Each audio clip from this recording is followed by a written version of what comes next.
Hey y'all, that was U2, the artist, with the song Where the Streets Have No Name. Great song. So let's see what they were trying to say, or at least what I see within the lyrics. So where the streets have no name, what is that referring to? Where also do we have things referred to as streets or rivers or a highway, a path, a way to get higher? And this is referring to these pathways within, or the pathway within. So the Ida, the Pingala, and the Shushumna, the energetic pathways, one being physical, two being energetic, and these represent the Trinity, or the ascension pathway within us. So where the streets have no name, because this is a sort of a metaphysical representation. It's beyond name. And so then it's sort of referring to that it's within us. So keep that in mind as we go through these lyrics. And it's all about coming back within, going within. So I want to run. I want to hide. I want to tear down the walls that hold me inside. So I see this as sort of examining the fallen state of man and sort of feeling, like a desire to get away from it. I want to reach out and touch the flame where the streets have no name. So the flame being that light within, the optic thalamus, the light of the world, that which illuminates when we complete this process, when we raise that oil up into our lamp and illuminates, literally creating a light. And that's what we're here to do, is to remember that we truly are light manifest physically. And we have this sort of alchemical, magical process within us to return back to that state, no matter how far we fall. And that's what we're here to do, to remind ourselves that we are light manifest. And then by illuminating, we remind others by broadcasting that frequency of love. So I want to feel the sunlight on my face. I see the dust cloud disappear without a trace. So when we go within and touch that flame on the streets, riding the streets with no name, we feel the sunlight, SUNSON, and we see the dust cloud disappear. I want to take shelter from the poison rain where the streets have no name. So to go within, to get away from the madness of society and, go back within. And then it repeats 3 times, perhaps referring to the Trinity, or those 3 rivers, those 3 roads I was referring to. We're still building and burning down love. So that's the sort of sine wave cyclical process of us falling in and out of love. Because we are love, everything is love. But we play this game where we forget that we are that, just so that we could remember again and fall back in love again. And stay there for as long as we like. And then somewhere along the way, we fall. And we go through a process of forgetting, and then we remember. And this can be short, fleeting moments, second by second. Or these could be long, lasting ages and eons. All time is an illusion anyway, so it's all a blink of an eye from God's perspective. But this is the cyclical process that we're going through, building and burning down love. And when I go there with you. It's all I can do. So I go there with you, God, connecting with that divine source, that divine essence within, when we go within. The cities of flood, and our love turns to rust. We're beaten and blown by the wind, trampled in dust. So beaten down by the external reality. I'll show you a place high on a desert plain. Yeah. So on the desert plain being the pineal, when it is deactivated, is often compared to sand, a barren wasteland. But this is where we are to return to and illuminate, to turn it back into a diamond. So high on a desert plain, again referencing this, where the streets have no name, take us back to that height, back to that desert plain, so that we can bring life back into it. We can draw the water up through the ground and create an oasis on the desert plain. So then it repeats, where the streets have no name, still burning, building and burning down love. And when I go there with you. It's all I can do. And it repeats again. So yeah, that's the gist of it. Again, the song by U2, Where the Streets Have No Name. Great artist. I'm sure many of you recognize. But maybe you haven't taken a deeper look at the lyrics. It's always fun to do that and just see what you see, especially when you start learning about these alchemical symbols, these esoteric teachings, and all these reminders to get us to come back to who we truly are. And they don't need to be esoteric. Esoteric just means hidden. So they've been hidden because this world has been created by those who want to keep them hidden. And so you have beautiful artists like this who are bringing them back to the light in whatever way is able to at the time. So we're very grateful for that. So yeah, welcome again to another Quest-i-on, the quest to illuminate the single eye, the quest to follow that street with no name, that pathway, that chakra superhighway, up, up, up, up, up, to come back to the illuminated state.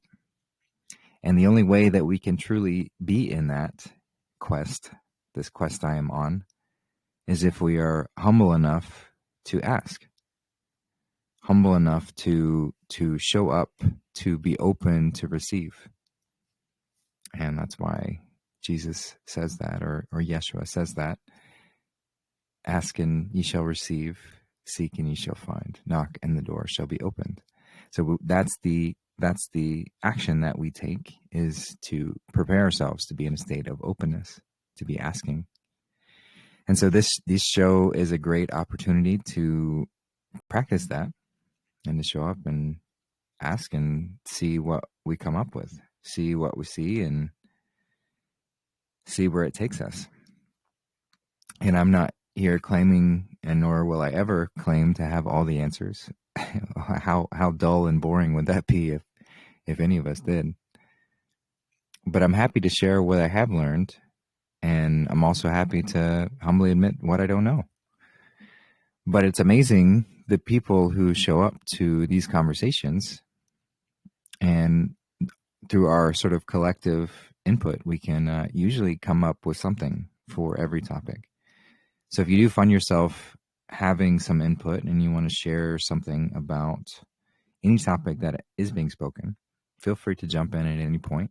Or if you have a question, or if you have just something you want to share, this is an open forum and all topics are welcome. There's nothing that's off limits.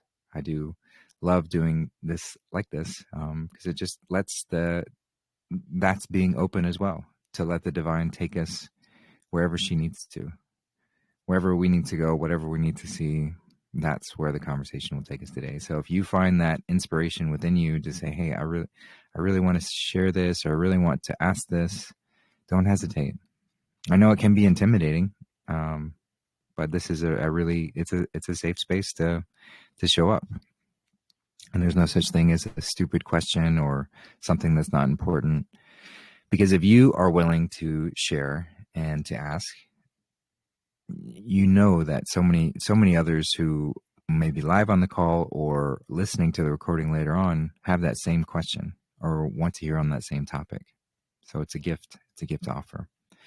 So if you do find yourself wanting to share and you're unfamiliar with Telegram, just hit that center button on your screen, and that will signify to me to open up your mic, and I'll do that. And then when there's an open moment, I'll certainly call on you, and I try and go in the order that that they've been opened or people have been asking.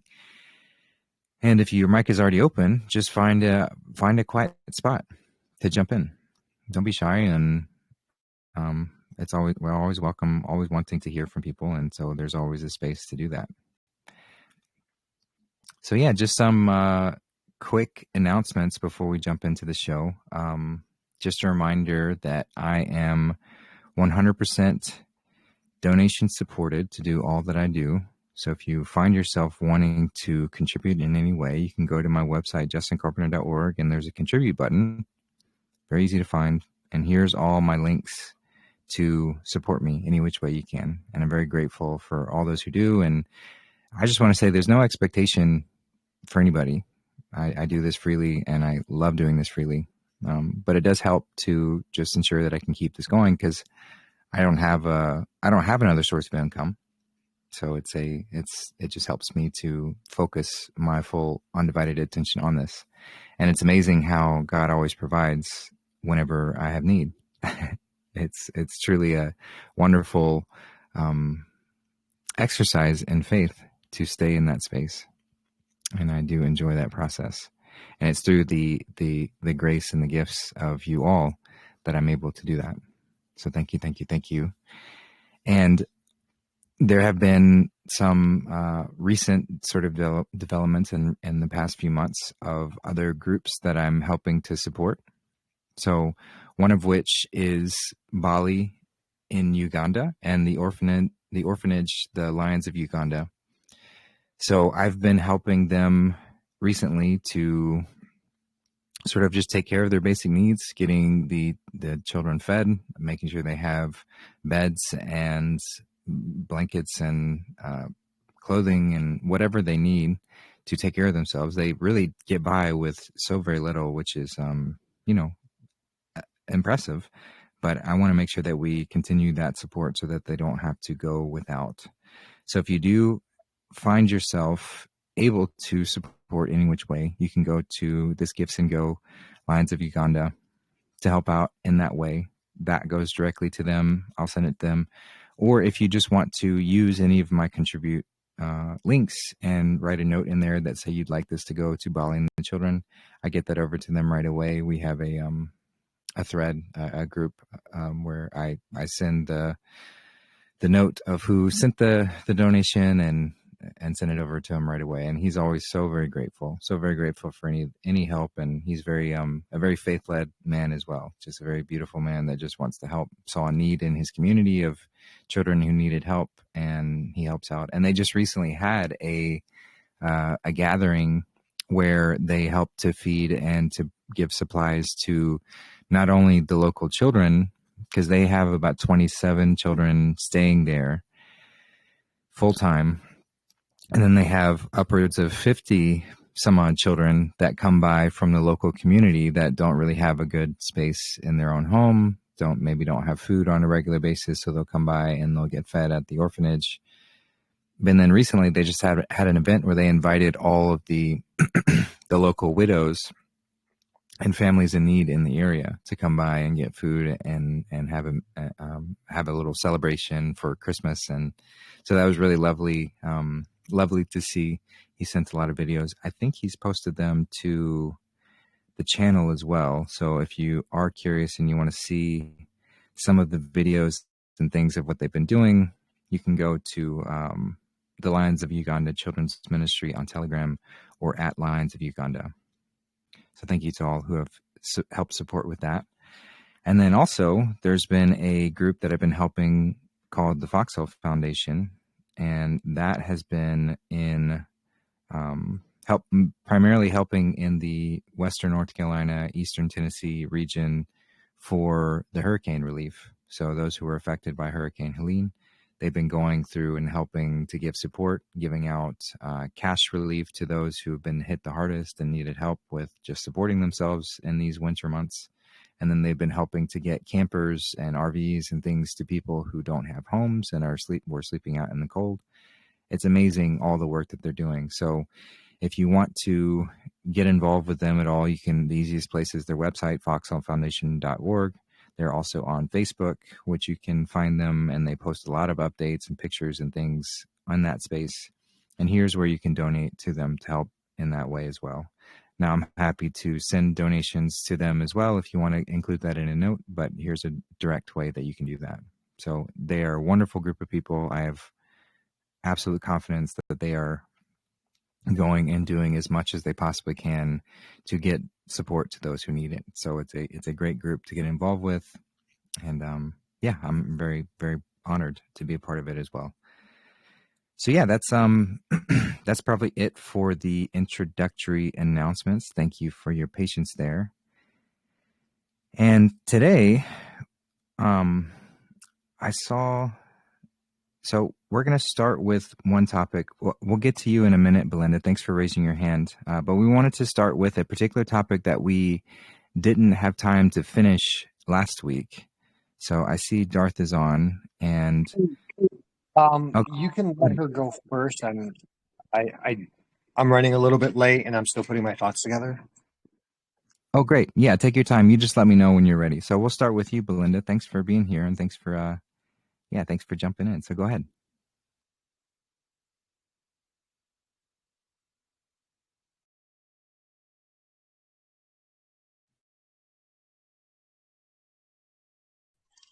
Hey, Justin. Hey, sister. Hi. Hello, everybody. Sweet soul family. I'm so glad with you. I love these conversations. And yes, I want to ask you something about Mother Mary. Can you explain for the physical, the story of Mother Mary and from the Virgin? Can you explain some of these things? Because I know from the inside what it means, but it's. Can you tell me about the physical? I think maybe you understand what I mean. Yeah, I'll do my best, and then you can add on to if I don't touch on any areas. So, as far as who is Mother Mary and the story of the Immaculate Conception, the virgin birth. So this is, God works in so many ways, and likely there is very much some literal truth to this story as far as her being. Hey, Belinda, do you mind just closing your mic again? We're getting a little bit of background noise. Yes, I will do. Thank you so much.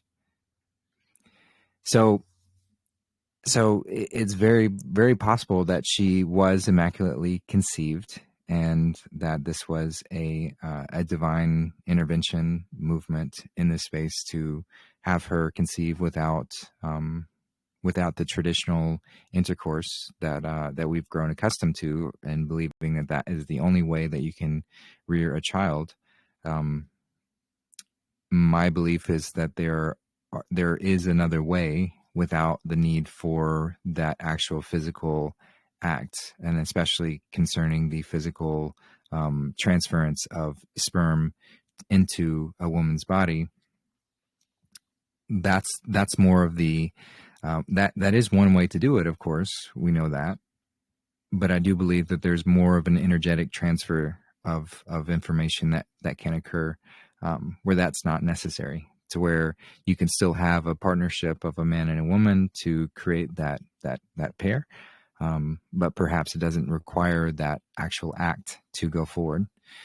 So this could be a part of that story, and what's being shown here is that this is a more sort of harmonious, faith-based way of creating a child and truly allowing the divine to step in. Because obviously, if we're trying to have a child and we're going through the physical act of doing that, we're not really leaving an open space for the divine to come in and say, you guys are ready to have this.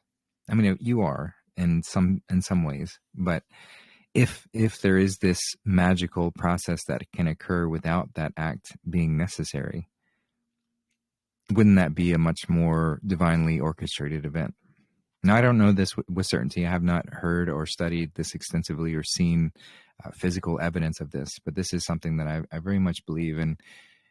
So if this story was literal and that she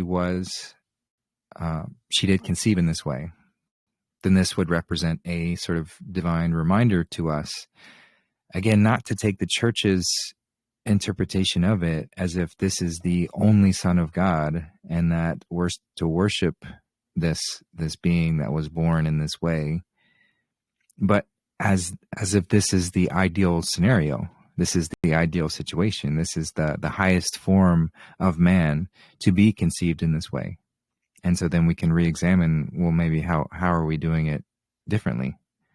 And this not only applies to the physical birth, but to everything that he did. Every way that he walked was an invitation for us to re-examine, what are we doing and how did we fall so far away from this very simple, and that's what he kept coming back to, it's very simple. This way is very simple. It can be challenging, of course. And especially when you have a society that's designed to push you every other which way, it's going to be challenging. But it's very simple. So anyway, going back to the Virgin Mary and what she represents, it's not only just the literal story, but it's also the mother, the divine mother. And it's no accident that her name was Mary, because Mary is akin to Mar or Mare, which are other words for the ocean and the water. So she represents that water or that womb, which is sort of the beginnings, that flow of life, that movement, that energetic movement that the divine feminine represents. So she carries this divine child as a representation of that, and her union with the Father, with the unseen. So the Heavenly Father is representing the unseen, the metaphysical, in tandem, in connection with her representing the divine physical. So the Divine Mother is the physical, the Divine Father is the metaphysical. So she is that union point between to create the child, or she represents the sort of space, the womb as that portal for entry for the divine child to come in, because she was in such faith, and she was in this sort of immaculate state to where she could receive this information. She could receive this divine movement to conceive a child like this. And so, of course, we can just view this as that one story, or we could take this as like, how are we to apply this to our own lives? And that's really what the Bible was intended to do.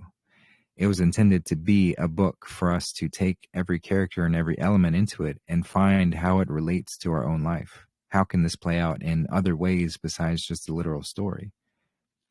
So where is this Immaculate Conception done in other ways besides just a traditional birth, as we've simply looked at? But perhaps it's more in the Immaculate Conception as the thought process. What if, instead of this churning thinking process that we go through, where we're always pulling more thoughts off of other thoughts and external stimuli, and this is where the thoughts come from, what if we're able to release all of that and have that Immaculate Conception being truly the thought that comes from the divine thought? What if that was the only thoughts that we ever had? What if those were the only actions that we ever took were immaculate? And then we're never basing our actions or thoughts off of something exclusively in the external. It's always in tandem with the divine. So this process invites us to re-examine how we operate. And if I'm sort of just regurgitating, and it, of course it's hard to see when our life is full of propaganda and stimulus and noise and consistent patterning from society, it's hard to get into that immaculate state to where I am doing that. But that's the process of meditation, going to these streets that have no name and going within to create that harmonious space to where that immaculate conception can occur. And then every thought, every action that we do becomes an immaculate conception, becomes that union with the divine, where we represent the physical portion of this. So we are the Mother Mary in essence, and we're connecting with the Divine Father to create that union. So we're inviting that physical, that metaphysical, immaterial light essence into our space. And we're creating the pocket, the womb, the scenario, the circumstance to receive it. And that's where surrender is so key, because we have to be open to this. We have to be open to receiving. And so then every moment becomes that, to where if I find myself veering away from this virgin state, which literally, of course, we can view this as like the sexual act, but what if this is purity? What if this is purity of thought, purity of that state? What if you are in a meditative state and in that zone or in that pocket, to where you're not being bombarded by regurgitated thoughts or external stimuli, and you can find that peace within, the peace that passes all understanding. This is that immaculate state. This is that virgin, pure state.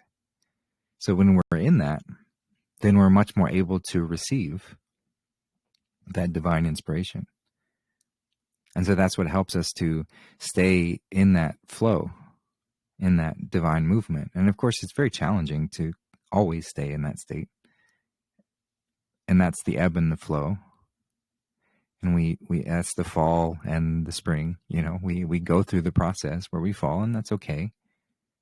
But how do we get back up, and how do we return back to that state, to where I am pure, where I'm virgin again, so I can receive that, so I can receive that immaculate conception and give birth to the child, which is every action, every thought, every movement, everything that is created in tandem with this divine union, where I'm representing the vehicle for which that divine essence to land, the place for the Father to come into, and then through the union, out comes the divine essence, the being, the child.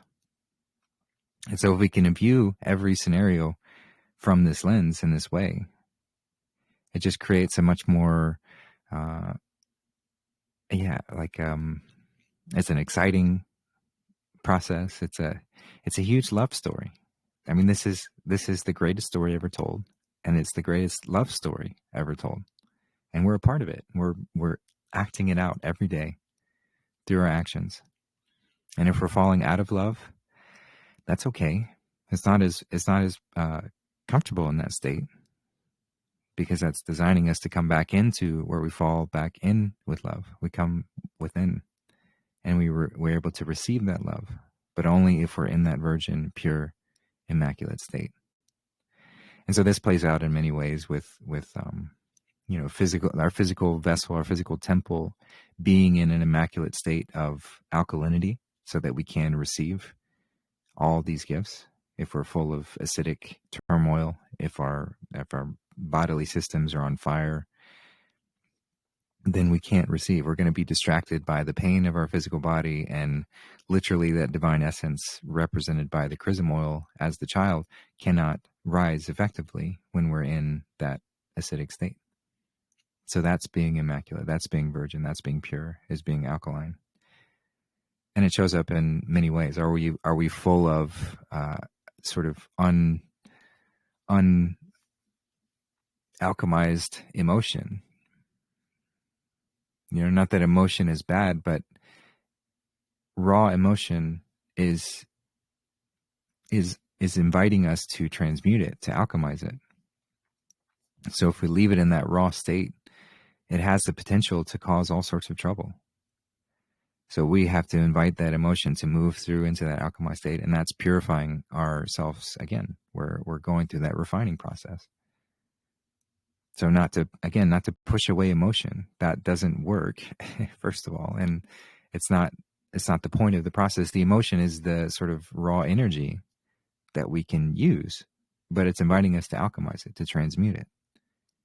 And so that's bringing us back into that pure state as well. And then the thought patterns, where are those? Are they in this constant state of turmoil, or are we able to step into that peace? And it doesn't mean that you don't have any thoughts.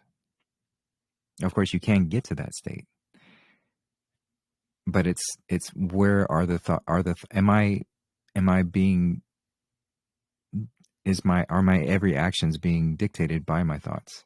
Is my whole reality being consumed by thoughts? Or is it just a river that's floating by, and I can take it or leave it? I can engage with it or not. So that's a pure state as well. So all of these are representing that Virgin Mother Mary, and she's the example for us to follow, so that we can participate in the Immaculate Conception in every which way. So yeah, that's I'll just stop there with that, and I'll pass it back to you, Belinda, and see if you have any follow-up questions or thoughts on that. Thank. Oh, you closed your mic again. We heard you for a second. Thank you, Justin. That was beautiful said. I still have one question about God, because when we visualize, we can put things in the world. And I was thinking maybe God can only imagine something, and he can do it, with magic. So, I was thinking about that concept too. So, but thank you very much. Yes, I find it beautiful. You're so welcome. And so do you mind repeating the question? So when you're saying visualize, are you asking about what that represents? Now we can visualize something in our life. So when we focus and want it, we can bring it into the matter, in the material world. So I was thinking, maybe God, he is much higher in frequency, so maybe he can imagine things, and then with magic, because the power is so strong, you can create things out of nowhere. I was thinking maybe that is possible too with the child, I was thinking. Yeah, great question. Okay, I've got you there. So yes, absolutely. I mean, this we are simply a representation, a sort of finite aspect of the Creator. So how we imagine and how we visualize is akin to,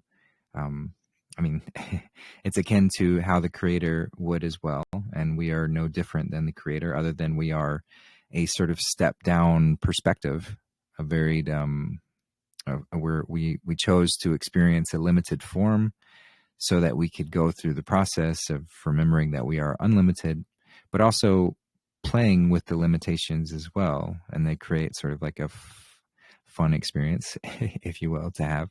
So as far as visualizing and imagining, imagine, just taking a look at the word, it has magic in it. I imagine. So image, I match. I is in the single I. So the single I, magic, is what is imagination. And it does help to manifest. It is a part of the manifestation process, or it can be. And to visualize or imagine what we are manifesting. And it's not as much about the sort of physical, what you see and how you visualize. It's more of when we do this, it helps to move our frequency to dial it into whatever it is that we're imagining. And then when our frequencies match that state of either having whatever it is or being somewhere or whatever, then that is what is sort of asking to the divine to bring us into that. And the divine has no choice, or rather it's designed to work with that.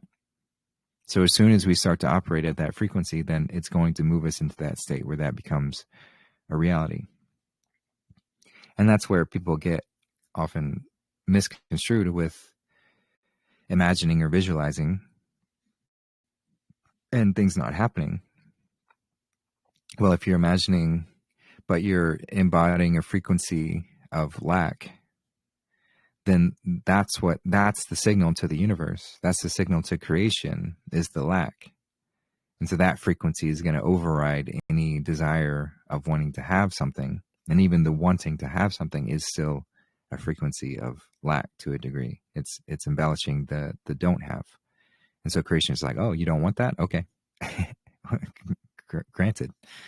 So it's a challenging process to sort of get into that state where I loved how Darth has put it before, how to sort of be in a state of relief. To really, if you visualize something, to be relieved that it has already happened, or that you already have it.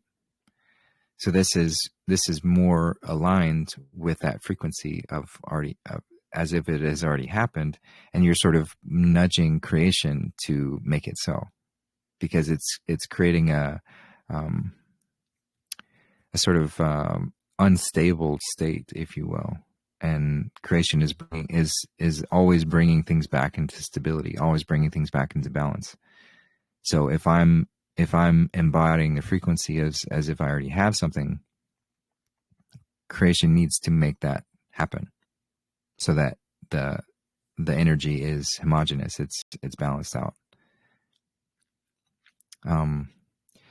So yeah, I think. So that's about it as far as visualizing, imagining.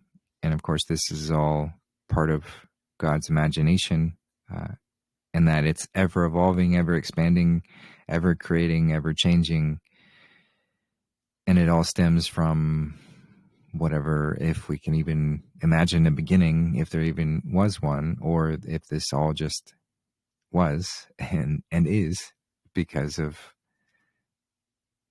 us beginning to ask questions, right? Like we imagined a possibility of having all questions answered, but then those questions led to more questions, and so it just became an unlimited process of unfolding and discovering, and which is exciting and maybe even terrifying to some, in this way of just having unlimited potential and what this creation can bring. So yeah, I think I'll just leave that one there and pass it back. Yes, yeah, beautiful. Yes, that is what we are doing now with the questions. So, thank you very much, Justin. You're so welcome. Thanks for coming on. And yeah, I will just I'll pass it back to see if anyone else wants to jump in today. If anyone's got any questions on their mind, anything that you want to ask about. I see Jeff, raise your hand. Go ahead, brother. Hey, Justin. Hi, everybody on the call. I actually just have my girlfriend, Melissa, here with me, and she actually had a question, so I'll pass it over to her. Hi, Justin and everybody. Merry Christmas. Happy holidays. Hope everyone is well. My question is about the actual New Year's, whether it's looking at like nature and where New Year's in nature would start, and the collective of cultures and how they celebrate what they say their New Year's. So I know people celebrate at different times, different months and dates and all that. just wanted to get a little bit more of an understanding of, you know,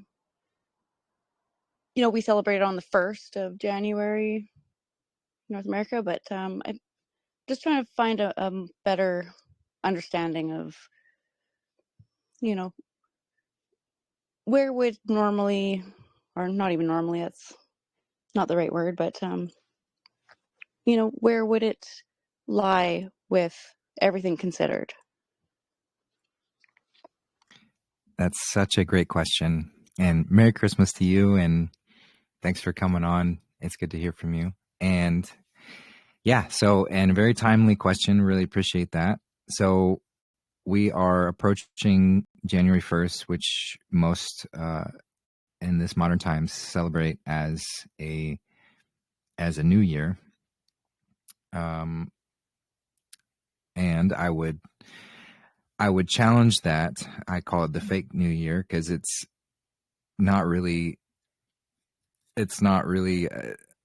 aligned with anything that would indicate a new year from an energetic standpoint. So, of course, this is what we're doing based on the calendar right now. And, of course, I still call out calendar dates. And I still will say we're moving into 2025 as far as the calendar goes, just because, for reference, that makes the most sense without having to go into a long explanation anytime I list a date.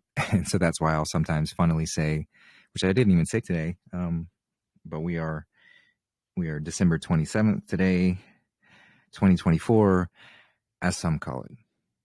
You know, this is the scale that we're going off of, and I do feel we will shift our calendar system to something that makes more sense. How we do that exactly, I'm not set on. I don't have like a answer to say this is the best way to do it. But as far as the new year goes, what makes the most sense, and what makes the most sense in general, is to go with the stars and the sun and the moon and find some combination of these movements where we can have a simple way to chart our year and how everything shifts, because we don't have to look any further. But so nature doesn't have a calendar that the animals are referencing to say, oh, it's this day and we should be, planning for these events on these times or whatever. They're not referencing any written calendar, but they do it very well.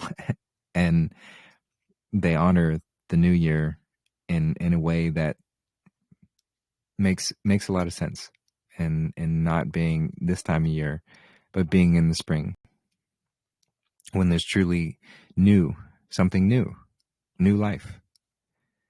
So most, or a lot of people will look at the astrological new year, which is saying that the new year starts when Aries begins on the spring equinox, when spring begins. And it does get, it's hard to pinpoint an exact day based on our current calendar, because we're not even really going off the sun's movement. We're kind of, and I can see why, from a simplistic standpoint, why we chose not to do the 360, 364 and a quarter days in the year or something like that. I believe that's the case. So there's not actually 365 days in the solar year. It has slightly less, or no, slightly more. I think it's 365 and a quarter, I believe, is roughly the number of days in a solar year. And this is based on the sun's movement. So the length of time it takes for the sun to move in its whole path to where it's rising and setting in the exact same spot again the next year. So that happens roughly every 365 and a quarter days. So what we do for this calendar is we have these leap years, which is where we take off a day, or however many days to add up to that time every 4 years. So yeah, 1 day every 4 years. So that helps to balance out the calendar again. But what this does is it kind of skews the solstices and equinoxes based on that the calendar. So what would be ideal is that the solstice and equinox are on the same day every year, but they vary based on this sort of shifting in this movement. And that happens because it's not exactly an even day. So again, looking at the new year, if we're looking at when spring truly begins, it's going to be on the spring equinox, and that's going to be roughly around March 21st, but it varies within a few days around that point. So whenever that occurs, that from a solar perspective would be when the new year begins. And that's when new life begins to form. Well, not begins, of course it's a spectrum. It's not like it all happens at once, but this is when that shifting truly occurs. When the days begin to grow much warmer and life begins to form. And so if we're, and always, the further we get away from nature, the more we suffer. This is just a very simple way, a simple rule, if you will, to follow. When we step away from nature, we suffer. So the more that we deviate from what nature is indicating to us, the more we're going to suffer. So energetically, if we're practicing a new year and people make all these New Year's resolutions and all these different things on a day that's not really aligned with that new birth, that new beginning, which spring represents in the seasonal cycle, then it's not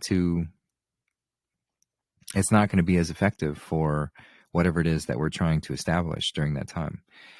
Winter, the season that we're in and where January 1st would fall upon, I'm not saying to not do anything, to better oneself. Like we can always be finding things to better ourselves, and that process can always happen.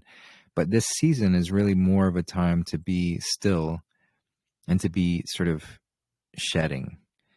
So it's not really about picking up new habits and new things, but sort of re-examining everything within our life that no longer serves us. And it might not be the exact right time to let it go. It could be. But if we start that process and really engage with winter as the death, because that's what winter represents in this 4-season cycle, it's the death. So what needs to die? What layer of me, what pattern, what emotional patterning do I need to sort of re-examine and look at so that I can start to shift that? And what am I holding on to that I need to let go of so that this identity, this version of me can die? And so when I'm engaging with that, then I'm setting myself up for the new year, which is when I can spring into new life. And so if we shift our energy in this way, then you have this entire beautiful cosmic system. You have the sun and the moon and the stars, the wandering stars.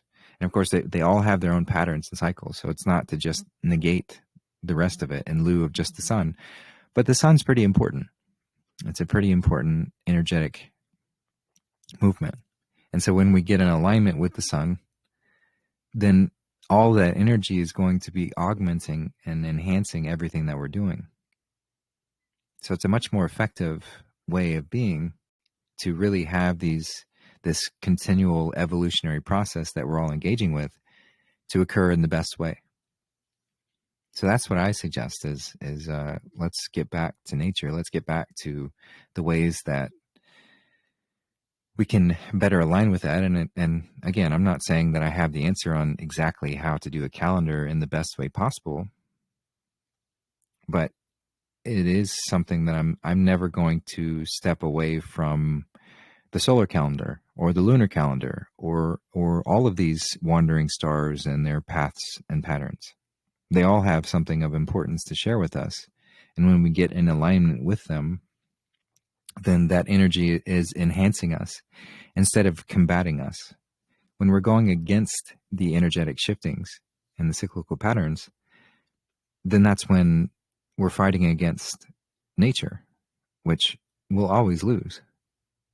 So that's for us to to come back into humility and to ground into that humus layer of the earth and to reconnect with her and what she provides and nature and all that she provides, so that everything that we do is in tandem with her. And then it becomes this dance.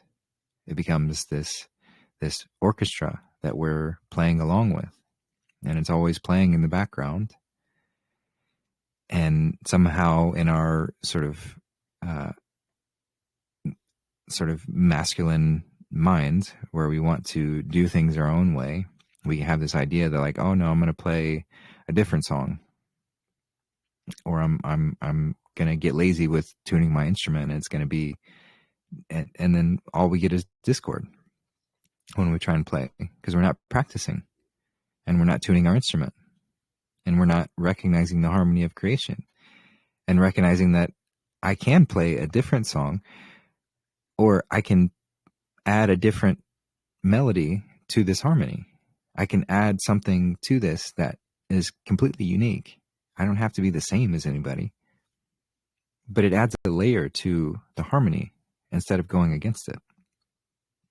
And then we get to enjoy the harmony that's created. And that's the beauty of it. So yeah, that's what I would say as far as this fake New Year that we are approaching, and sort of my relationship with it is just for whatever reason, whether intentional to create more discord within us, which is likely the case, or just inaccurate interpretation of what's been happening. Either which way, it doesn't really align energetically with a new year.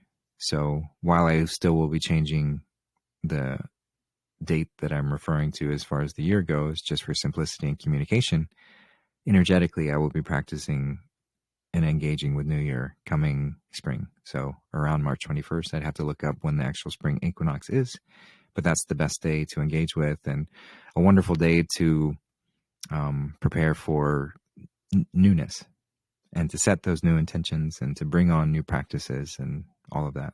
So that's what I do and what I recommend. But I think it's a fantastic question. I really appreciate you bringing it up. So I will just pass it back and see if you have any follow-up.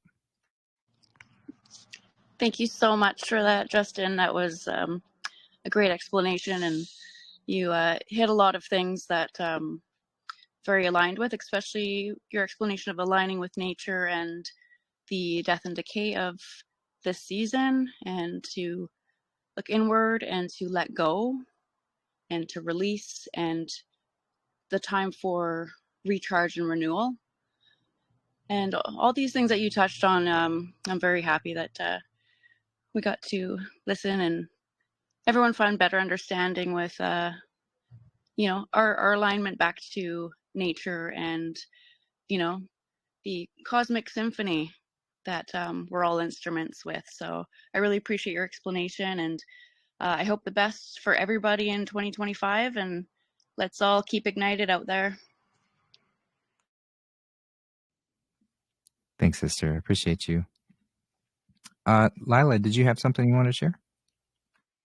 Hi, everybody.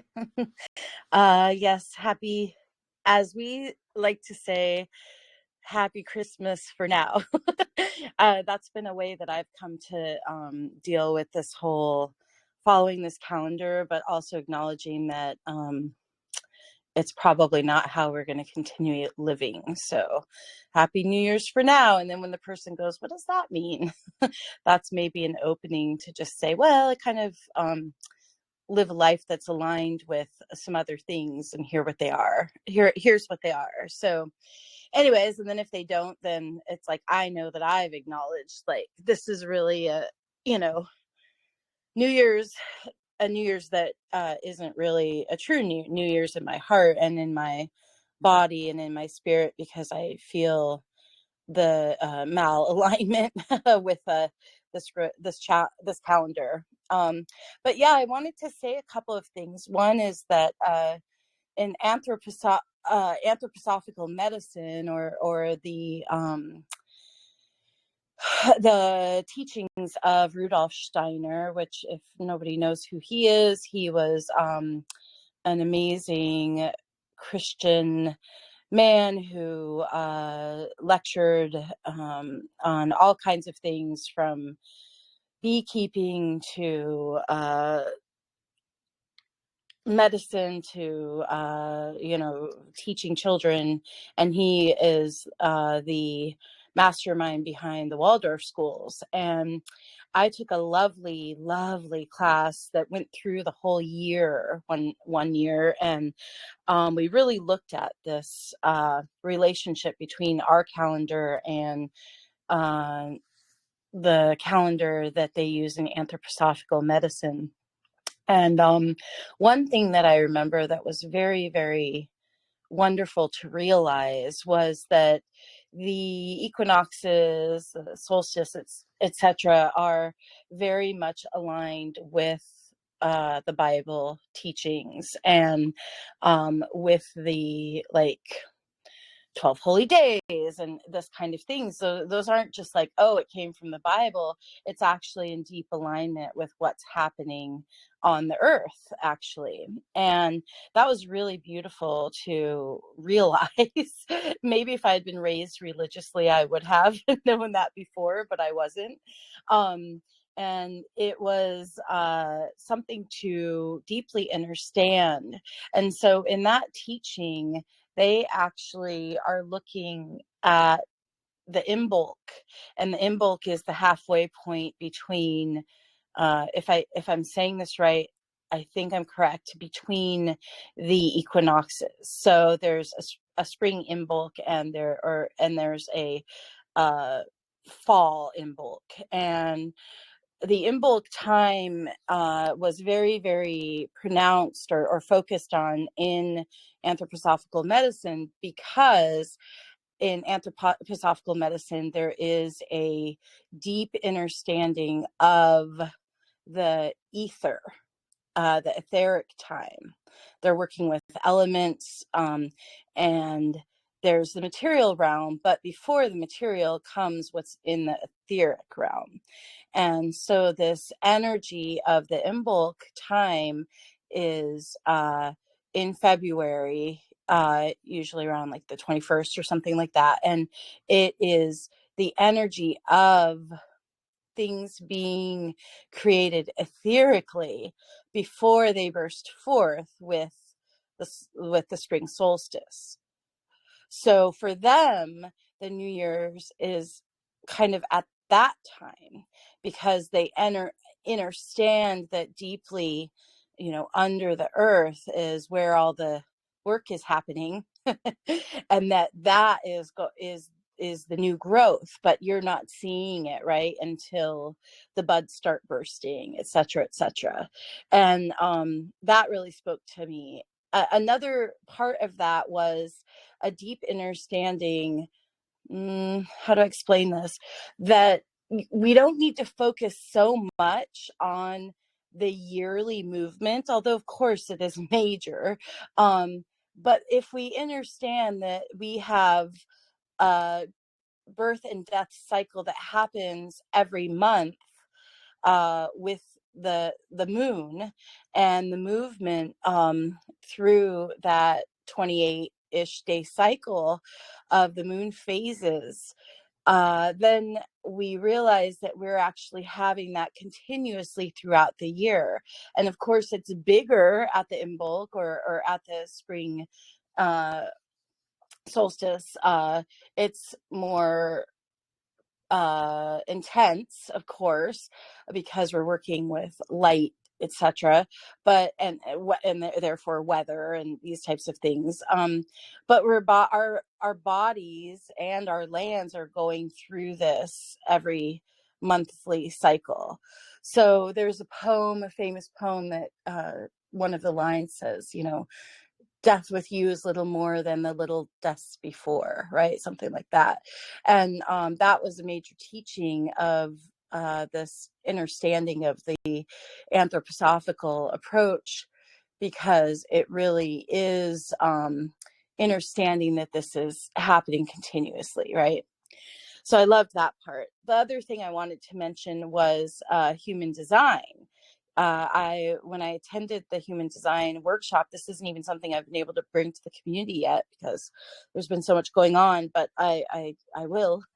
And I did post a workshop if anybody wants to attend. The woman that presented at the bigger workshop in Santa Fe is actually doing a little virtual workshop on the 1st to explain this. So feel free to come and attend. It's free if you find this interesting. But I'll just briefly and simply state it, which is that in human design, we are following, it's not static, right? We all know our human designs, and that's based on 6 months in utero and our birth date. Okay, so that's more of a static chart that we're looking at when we're looking at that. But then, of course, we're looking at all the transits that are happening, every day throughout the year. And you can look at that as just like, how is that affecting the earth? How is that affecting America? How is that affecting the person? Okay. So I had never known this, but what I did find out was that also the calendar is off according to human design, and looking at these movements through the incarnation cross times. So January 1st is actually a time still of deep internal reflection and self-support. It's not a time to consider the first of the year. And that is in this January 1st, it's going to be in the gate 38, which makes up the incarnation crosses. And the gate 38 is the gate of the fighter. It has to do with opposition, has to do with the root motor moving up. The gate moves towards the spleen, and it's very individual. It's about personal empowerment. So this is a time when you're meant to be reflecting back on yourself, within yourself in a very personal way, and to see if you found purpose in the previous cycle that's happened. So this represents the energy of struggle and knowing what's worth fighting for. So when you're in the gate 38, or if you have the gate 38 in your chart, it will be more prevalent. And when you're in it, you're going to be dealing with pressure to find your own personal meaning and purpose in life's challenges. It will support you or let's say pressurize you to have the drive to stand up for what matters, even if you're misunderstood by others. It can encourage knowing and perseverance through hard times so that you can align with a higher purpose. And it also challenges us to really deeply understand and distinguish between struggles that are meaningful and struggles that are really an unnecessary battle that are just going to dissipate your energy. And the gate 38 really has to do a lot without just fighting to fight. Okay. So when this is in what we call the not self, when it's not in alignment, you may be having these, for instance, these little fights that really aren't necessary, or somebody else kind of starting drama or being rebelliously, difficult with you or whatever. So not, as you can hear, it's a beautiful time for a lot of self-reflection and to speak up and to work within the gate of the fighter. But that's not the new energy of a new year. It's the going back to the anthroposophical, it's the underbelly, right? It's things percolating, it's things getting figured out so that they can grow into the etheric realm and then become the rebellion, for instance, at the solstice.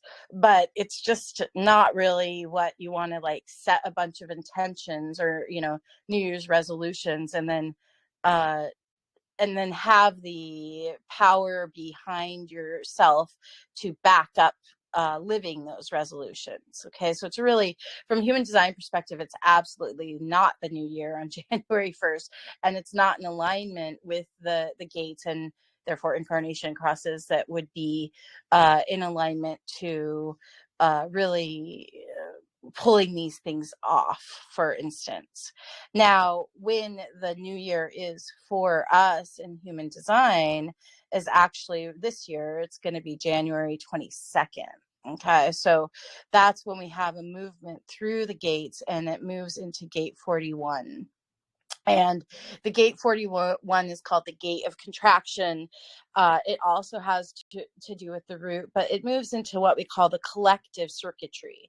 So it's not singular anymore, it's collective. It's the group dynamic, what's going on with the collective of beings. And the gate 41 has is the starting point of the human experiential cycle. So it's the starting point of the gates. It represents the energy of imagination, the initiation of new experiences, and the emotional fuel for new beginnings, things starting up and really like going full force ahead. So there will be a pressure created by the gate 41 to seek new fulfilling experiences. It's really about dreaming big, creating new contracts, in other words, and so there's something in human design that has to do with this genetic initiation codon, we call it, that's going pretty advanced human design, so I'm not going to go too much into it, but I will just say that the genetic sequencing begins this, and as such the 41st gate initiates everything. So the 41st gate is really seen as so important for our specific genetic matrix here on the earthly plane. The 41 marks the beginning of new emotional experiences and imaginative journeys. It also represents the fuel for new beginnings through dreaming and fantasy. So it's a wonderful day to do guided meditation to or to there's kind of old wives trick where you take maybe a tarot card of what you would like, for instance, the lover's deck or the lover's card, sorry, out of the tarot deck, or even just a picture. Say you need a new car, the car that you'd like, and you sleep on it that night. This would be the 22nd would be an incredible day for that type of specific manifestation that you'd want to do. Also, the 41 has to do with highlighting the importance of releasing any past experiences that haven't served you, really like writing a letter out maybe and then burning it, of all the things, that were challenging maybe over 2024 or maybe over your whole life or whatever, like really consciously realizing what hasn't worked and then let it go in a very powerful way with the elemental support of fire can be very helpful. Also, you could use water, which might be that you take something that you want to release, again, a letter or something like that, and you take it to the highest point of a water source that's by you, say a river or up to the cliff of the ocean, and you drop that into the water and let the water purify and wash it away, symbolically to show that you're letting something go with the water element. Now, we say symbolically, but of course this material realm is here and we are part of it now. So please don't discount the word symbolically, because it oftentimes doing these things in a very physical way can be quite powerful. And I can attest to that. Things that I've, thought, in my mind, I broke the chains, or I cut the cords between us or whatever. And I would do that in the etheric realm, but it just didn't seem to like go into the physical realm for me. So doing things very physically is a very powerful medicine, not to be underutilized for us. And then lastly, that gate 41 teaches the balance between the desire for the new and the patience to wait for the right moment, which of course you'll be working with for the whole year, really, right? As we're moving through what is right in the right timing of everything, birth, death, when we don't want to plant too early. We don't want to put our little tiny plants out in the cold too early. There's so much need for us to be in tune with the elements in the earth around us, so that we do those things in that that right timing. And that would be also the wisdom and the depth of knowing that comes from this gate 41 as it moves forward. So yeah, just wanted to share all that. Love y'all. Thanks. So appreciate you, Lila. Thank you for sharing that. And it's it's so fascinating to learn about these different layers of this experience, and how we can, they're all like different waves, right? So they're all different waves that we can catch and we can ride, and but as the waves are always changing, they're always shifting, and so we've got to be willing to go with that, and then not to get so consumed by tracking the waves energetically, but come back to the here and now. So it's always done in balance. So I appreciate that prompt as well. So thank you for that. And I think Darth said he's ready to go into this other topic. So this is going to be a follow-up from last week, where we were talking about non-action. So I'm just going to pass it over to you, Darth, and I'll let you take it away, and we'll see where it takes us. Thank you for that, Justin. I apologize for being late. Some unforeseen occurrence. Okay, so last week we very briefly spoke about non-action. And non-action comes, the phrase it comes from the Tao Te Ching, and it's a concept called Wu Wai, and it actually also includes action, but Wu Wai, the literal translation is non-doing or non-action. However, the concept is not only in Chinese literature, it's also found in ancient Hebrew, and as well as Christian literature, and it's also found in the Bhagavad Gita. So I was thinking that first I would read a few scriptures from each of those cultures, and then expound on those scriptures. So one of my favorite scriptures is Exodus chapter 14, verses 13 through 14. And that reads, do not be afraid, stand still and see the salvation of the Lord, which he will accomplish for you today. For the Egyptians whom you see today, you shall see again no more forever. The Lord will fight for you, and you shall hold your peace. So I like that this scripture starts with the state of the spirit. It says, do not be afraid. So just imagine if the scripture had said, be afraid and stand still. Well, what would have been the action of the Lord in that case? So the result would not have been deliverance. It would have been something else. So the first instruction in order for the highest self to assist you is you have to not be afraid. Then the highest self can provide the salvation. And I also like that this scripture ends with where it starts, because your destination tends to be your origin. So it starts with do not be afraid, and it ends with you shall hold your peace. So that's the ancient Hebrew literature.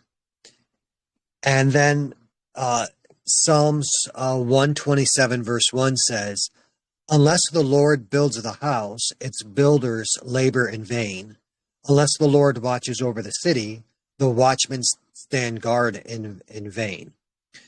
So this brings out that unless your spirit is in unity with the things in which you're doing, then your spirit is working against the body, and the outcome would be discord.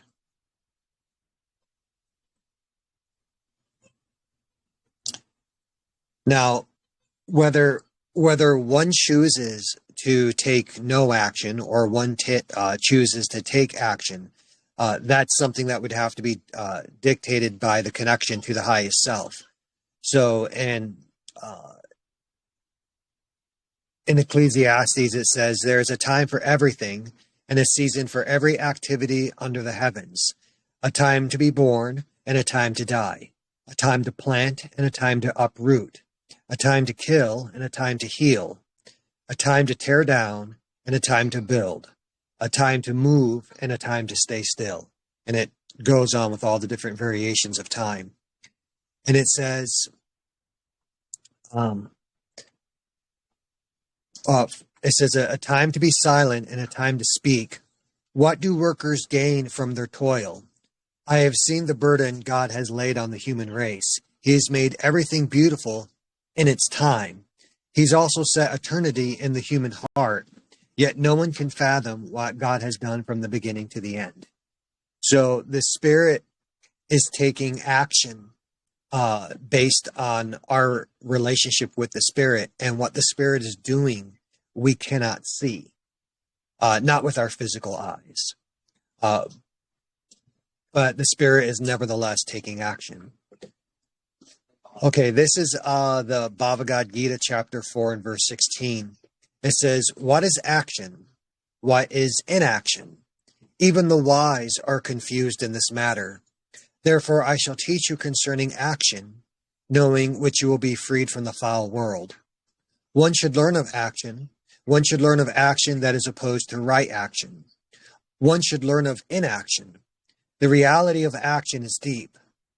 He who sees inaction in action, and who sees action in inaction, he is the one endowed with wisdom among human beings. He is joined in yoga, a performer of complete action. So here it brings out that even wise people might be confused about the nature of action, and that a spiritual person can see that even if we choose to take inaction, that too is a type of action, because it's a choice. And there are many different reasons or choices why we might choose to be still. There are positive reasons why we may choose to take no action, but there are also negative reasons why we might choose to take no action. And because of the reason, because of the state of the vibration of the heart, this changes the nature of the inaction. And then the Spirit produces a different outcome, even though from the physical eyes, it appears to be the same thing. And that is, of course, the same with action. You might choose to get up and to run and to move, but you could be running out of courage, or you could be running out of fear. And then because you're having fear or courage, that produces a different action, even though materially and physically it's the same thing. There's a different outcome. Spiritually, when you look at the entirety of the nature of it, it's two different things entirely.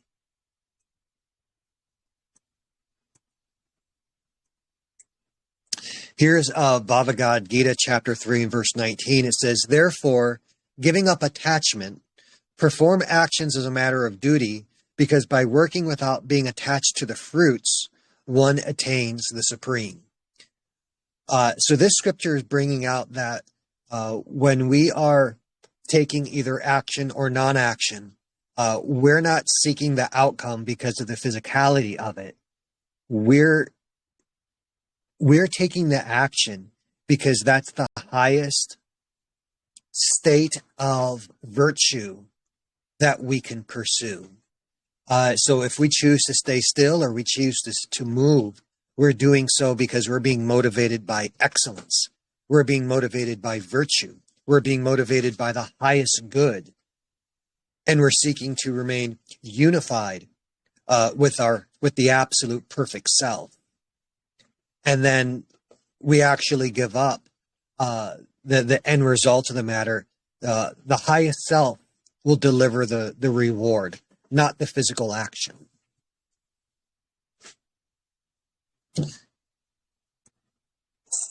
So then here's Jesus Christ speaking. Let me see here. I don't want to repeat the quote. Storm treasures.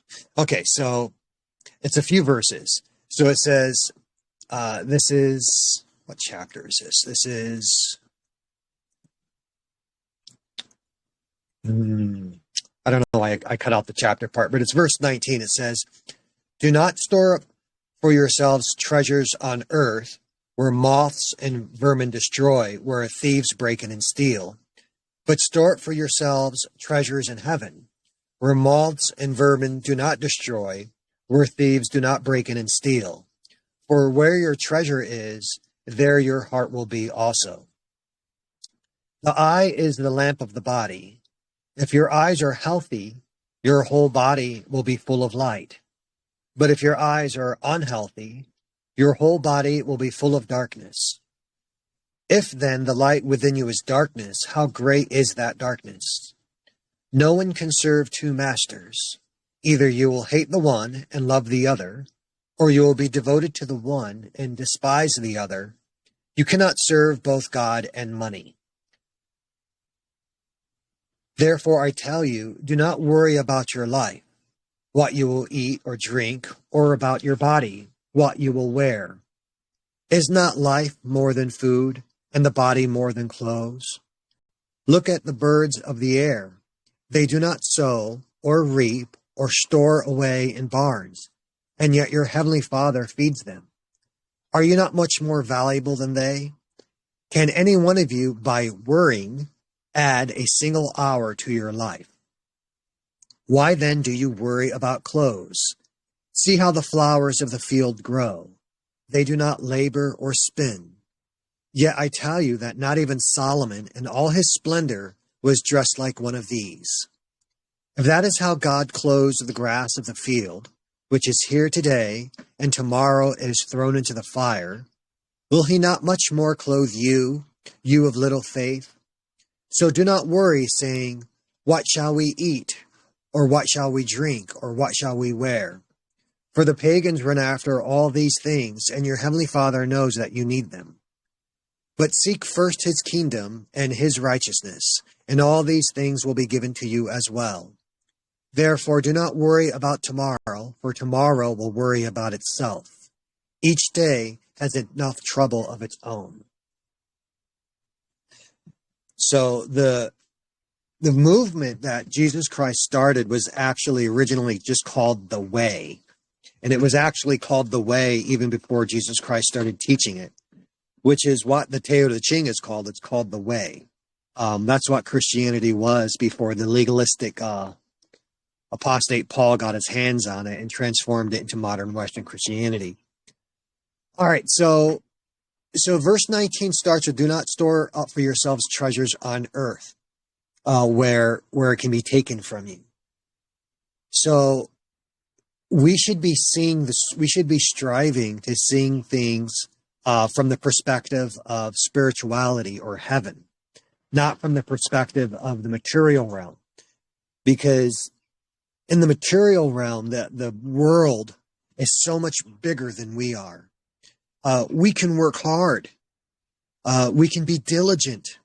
We can even be ruthless and vicious and selfish, and we can do all kinds of things to store up resources in the material realm. However, there's always a bigger fish in the material realm, and everything that we've done, someone bigger and badder than us can come and take it from us, or unforeseen circumstances, things that are unpredictable, accidents, decay can come and take these things from us. But if we're operating from the spiritual realm, and we're operating out of unity with the absolute divine self, and we're operating from the perspective of faith, then we don't have to be ruthless. We don't have to be vicious. We don't have to be selfish. We don't have to worry about unforeseen things. Unforeseen things are going to happen. Thieves are going to come. The Kabbalah is going to show up, but they can't overcome spirit. They can't overcome God, which is who we really are. So this is why in verse 22, Jesus said that the eyes are the lamp of the body. If your eyes are healthy, if they're spiritual, then the whole body will be full of light. But if your eyes are unhealthy, if they're material, then the whole body will be full of darkness. So if we are seeing, because what we see is light. So if what we're seeing is the darkness, if we're seeing the material realm, then how great is that material realm? It's certainly greater than us. So you can't serve two masters. So it ends with you can't serve both God and money, but we can't serve both the spirit or the material realm. We have to choose one. We have to either be concerned about the spirit or we have to be concerned about the material realm, because the two are, in actuality, they're not in opposition to each other. But if you make the material realm your absolute, then it will be in opposition to the actual real absolute, which is the spirit. So then he brings a conclusion, which is not to worry, because worrying never brings any addition, but our faith does. All right, so that's the viewpoint from every major faith here on in the history of mankind. And even with modern science, we've discussed that water has memory. So there's a spiritual component to water. It was Dr. Hoshi something out of Japan, where he wrote different words on actually, let me see if I can send this picture to Justin and he can put it up maybe. His name was Dr. Masaru Emoto. Yes. Yes, that's let me see here. Personal, Justin, connect, pictures, screenshots, and those icons are awfully small. There you go. All right, so I just sent you a picture, Justin, if you want to put it up, if you're still there. However, so what the scientists discovered is that by putting different words, you take water from a common source, and you split it up into different vials, and you stick a piece of tape on each vial, and you write different ideas. So one might be thank you, one might be wisdom, the other one might be truth or eternal. And then you can put negative ideals such as "you make me sick" or "I hate you." Right? When you flash freeze the water, it forms different crystals depending on the ideas that were written on it. But if you test the water any other way, it's all the same water. But if you feed this water into a plant or an animal, then there's a physical reaction to the spiritual concept that's attached to the water. So what happens in the spiritual realm has a physical consequence with what we're doing. So how would we sum up then this concept of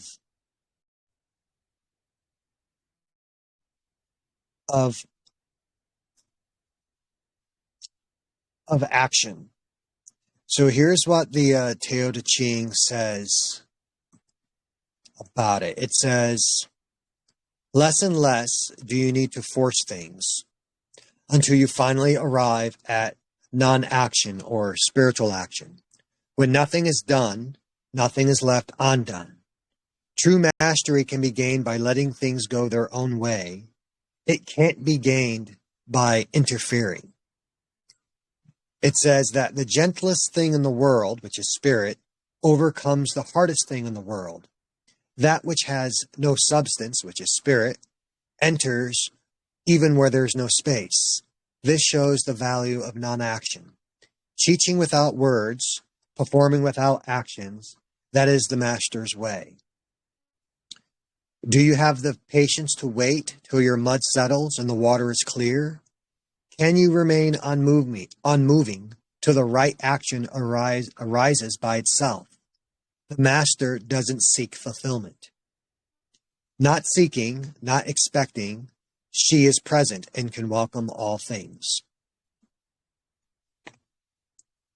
So, our motives, the condition of our heart, what we're feeling, is even more relevant than the state of our body. It's even more relevant than what we actually do.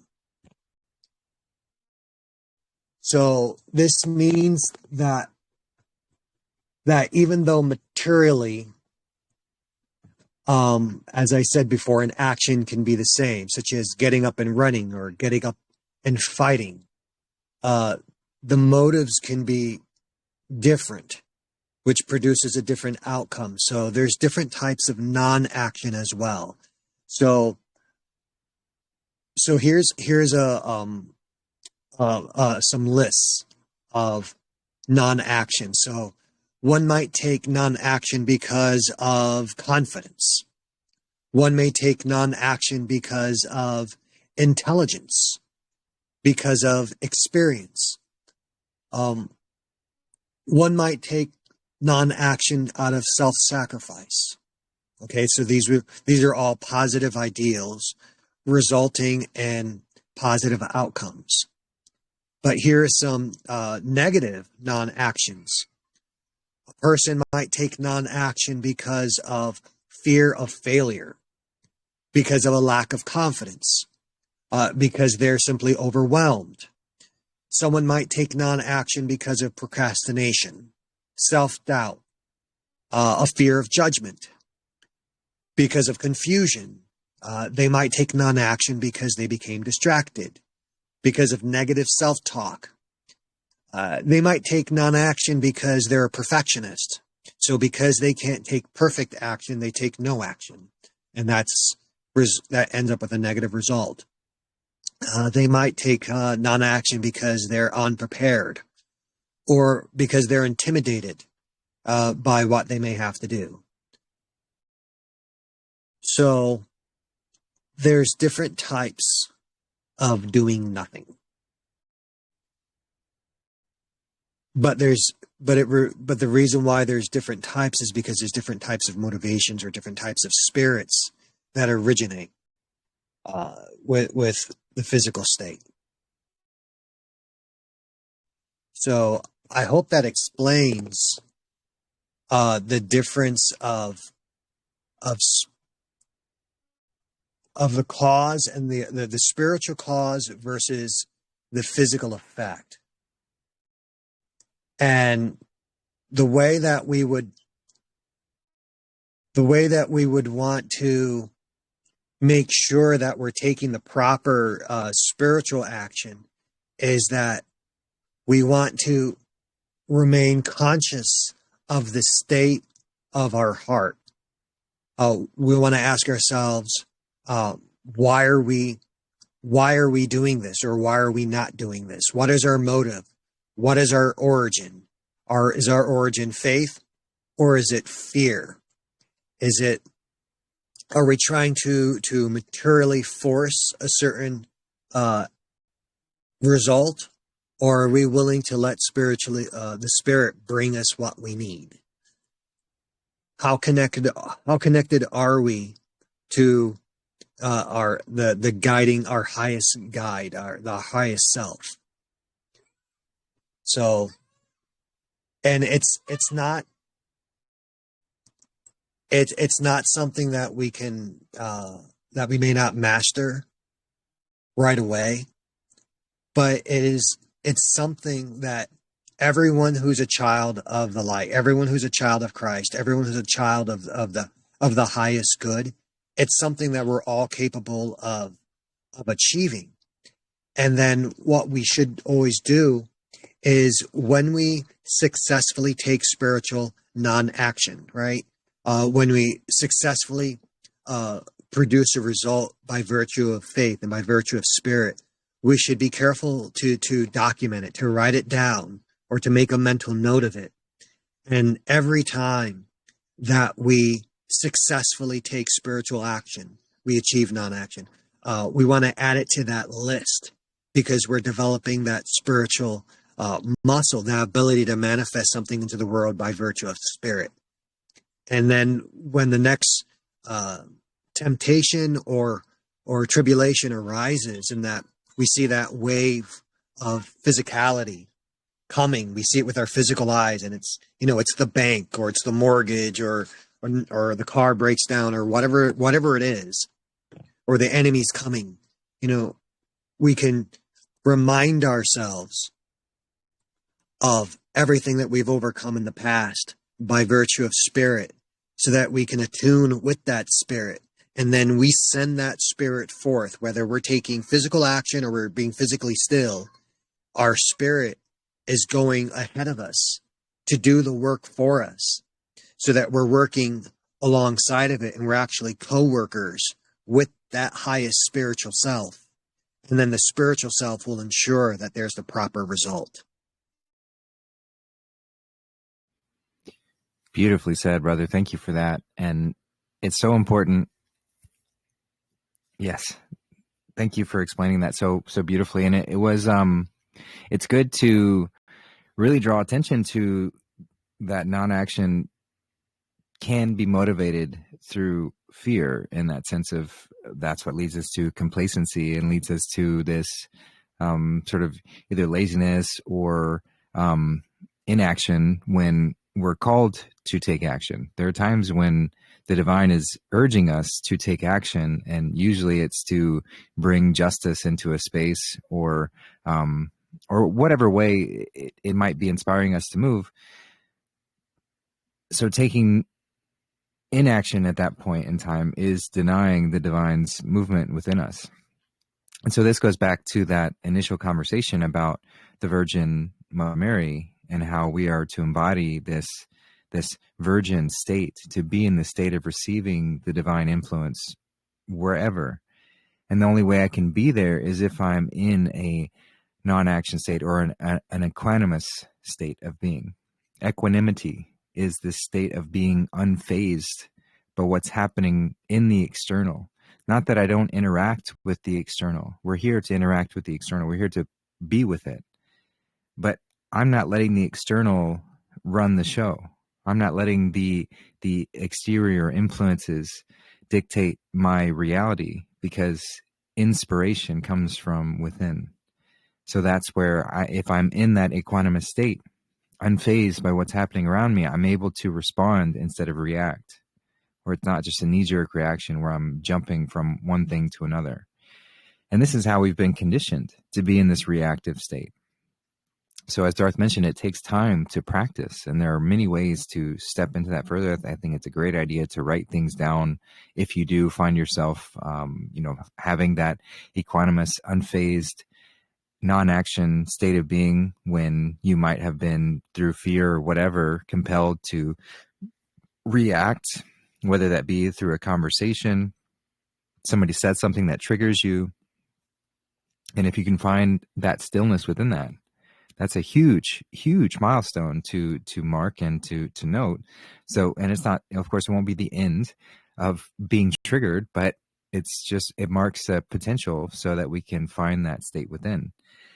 And the whole discussion around non-action really reminds me of, and we've talked about this before, but the parable, or the Chinese proverb about the wise farmer.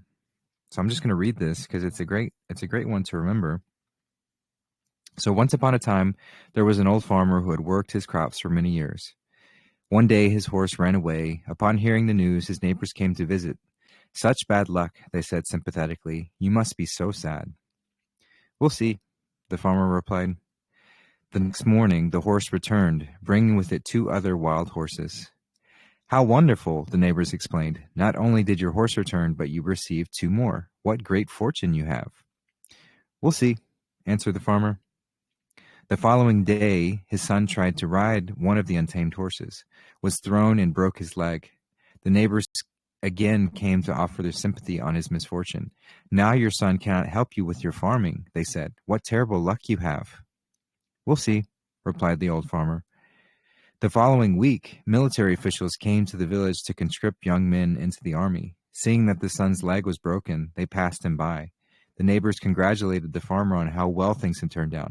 Such great news. You must be so happy. The man smiled to himself and said once again, we'll see. So that is non-action. That's equanimity embodied in a story. And it's to show us, to remind us that no matter what happens in the external, it doesn't mean that we don't interact. Again, I'm not saying to not interact, to just be a lifeless blob where you're just, because that's apathy.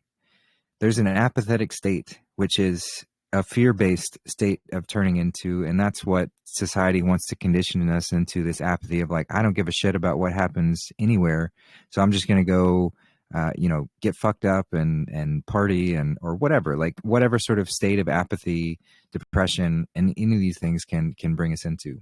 That's not non-action. But to truly be in this equanimous state where I'm not fazed by what happens in the external, trusting that whatever happens is what needs to happen.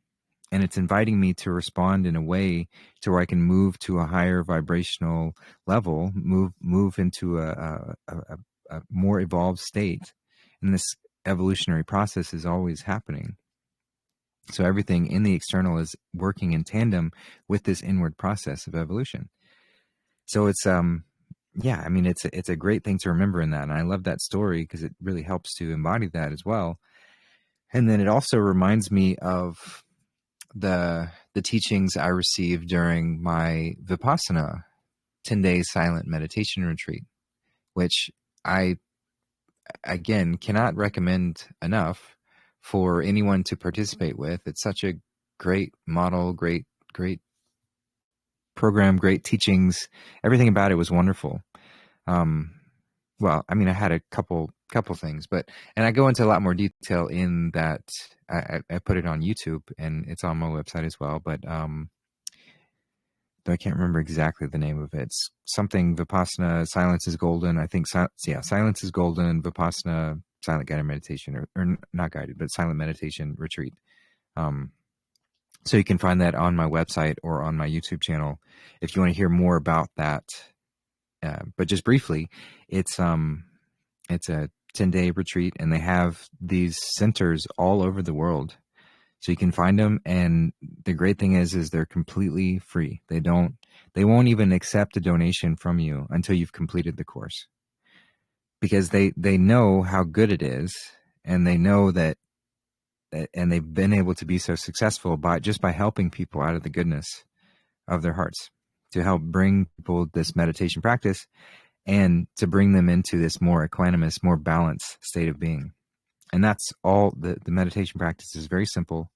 It's all about finding that you're just observing the body, you're observing the sensations in the body, you're scanning the entire body, and every point that you get to observe it with equanimity, to not be fazed by it. If it's a pleasant sensation, don't be fazed by it. If it's an unpleasant sensation, if it's a pain, don't be fazed by it. Of course, this is challenging at first, but to truly just be in that state of pure observation, equanimity. And so that's the state of non-action that we can take with us, so that everything, all our influences, all our external stimuli in our day-to-day, we can approach with that state of non-action. I'm not going to be fazed automatically. I'm not going to be in a reactive state. And this just helps to find more peace in life, so that I can be in that state of immaculate divinity and able to receive that. So I can have the immaculate conception. So I can be in that virgin state, that pure state. But if I'm always wavering, if I'm always reacting, if I'm always resulting or moving based on what's happening in the external, then I'm never pure. I'm never virgin. I'm always regurgitating something else. And therefore I'm always a slave. I'm always a slave to the external. And whomever comes along and recognizes this attachment to the external can take hold of my scenario, take hold of my external influences, and guide and direct me and move me into whatever way that I'm led. And I willingly go because I'm stuck on my attachments. I'm stuck in this reactive state. So it's important for so many things. But yeah, it's a very wonderful topic, and I really appreciate you bringing it up, Darth, and glad we could flesh it out a bit more. Go ahead. One of the worst misactions we can take is it's kind of like a negative hope. It's a delusional hope, because it's when someone refuses to take responsibility for either taking action or not taking action. And it's like let's say someone gets a diagnosis of cancer, and rather than taking some sort of action to address the issue, they just magically hope it's going to go away. That's not the same thing as exercising faith. Because there are those that, they get a diagnosis of cancer, then rather than taking the chemotherapy and taking the radiation treatment and the poisons, they do take a non-action. They'll go to some faith group, and they'll have this group put their hands on them and pray over them, and some have been successful by sheer force of faith. And that's not the same thing as refusing to take responsibility and just, putting your head in the sand and just exercising a blind sort of hope that things will magically get better. That's one of the things that the Sith or the Cabal has done to mankind with modern Western Christianity. As modern Western Christianity refuses to take responsibility for manifesting heaven here on earth, and they're just waiting for the rapture or for Jesus to come back. And they don't take a firm enough stance against that which is evil here in this world. And then look at the hell that is manifested here because of them exercising this sort of inverted negative hope. So the way that what I have found useful for myself, on the type of actions that I take and the responsibility for it, is that I have strived to see around me with my spiritual eyes. I see the Virgin Mary or Sophia, which is the same thing. The Holy Spirit, that active force of love. It is above me and beyond me, and yet it is before me and it is after me, and all around me and through me and in me, and it is me. And so she is dancing around me as I live my life through this world. And my job is to make sure that I am in harmony with what she is doing. So it's the force that decides, the force of love, Sophia or the Virgin Mary. It's the Holy Spirit. She decides whether I should sit or whether I should get up. Should I run or should I walk? Should I fight or should I yield? And when I lose sight of her, and I lose sight of my connection and what is my body saying about what's going on with the force, and what is my spirit saying, when I lose connection and I try to take action on my own, it inevitably works out terrible. But when I'm in unity with that Virgin Mary, when I'm in unity with Sophia, the Holy Spirit, then things work out. So there's an attunement process, but it's a skill set that we can all get really good at, and being in harmony with the energies around us.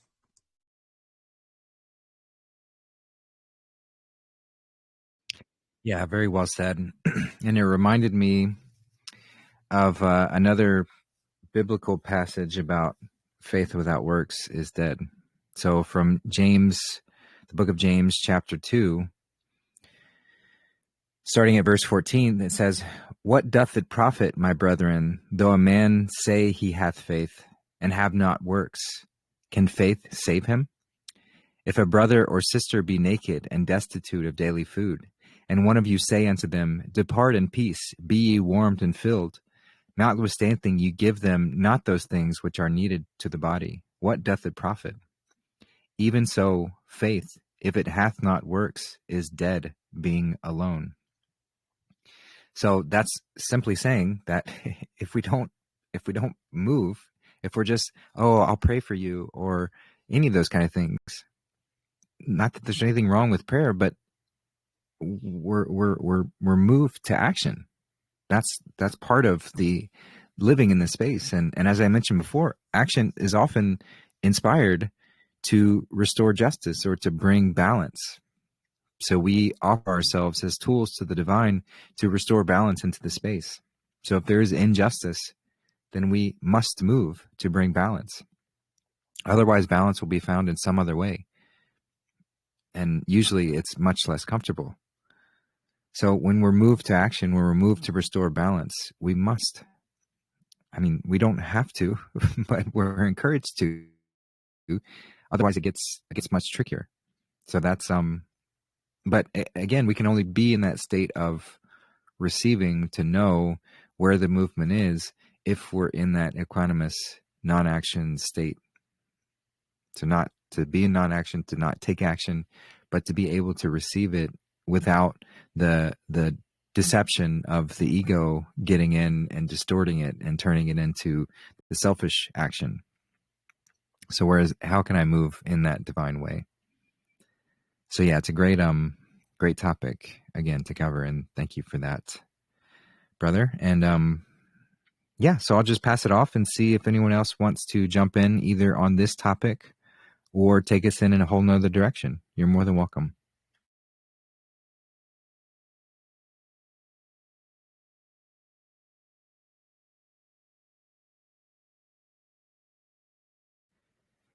All right, we'll move to Hi, it's Lila. I just wanted to express my gratitude with that conversation. It was so lovely.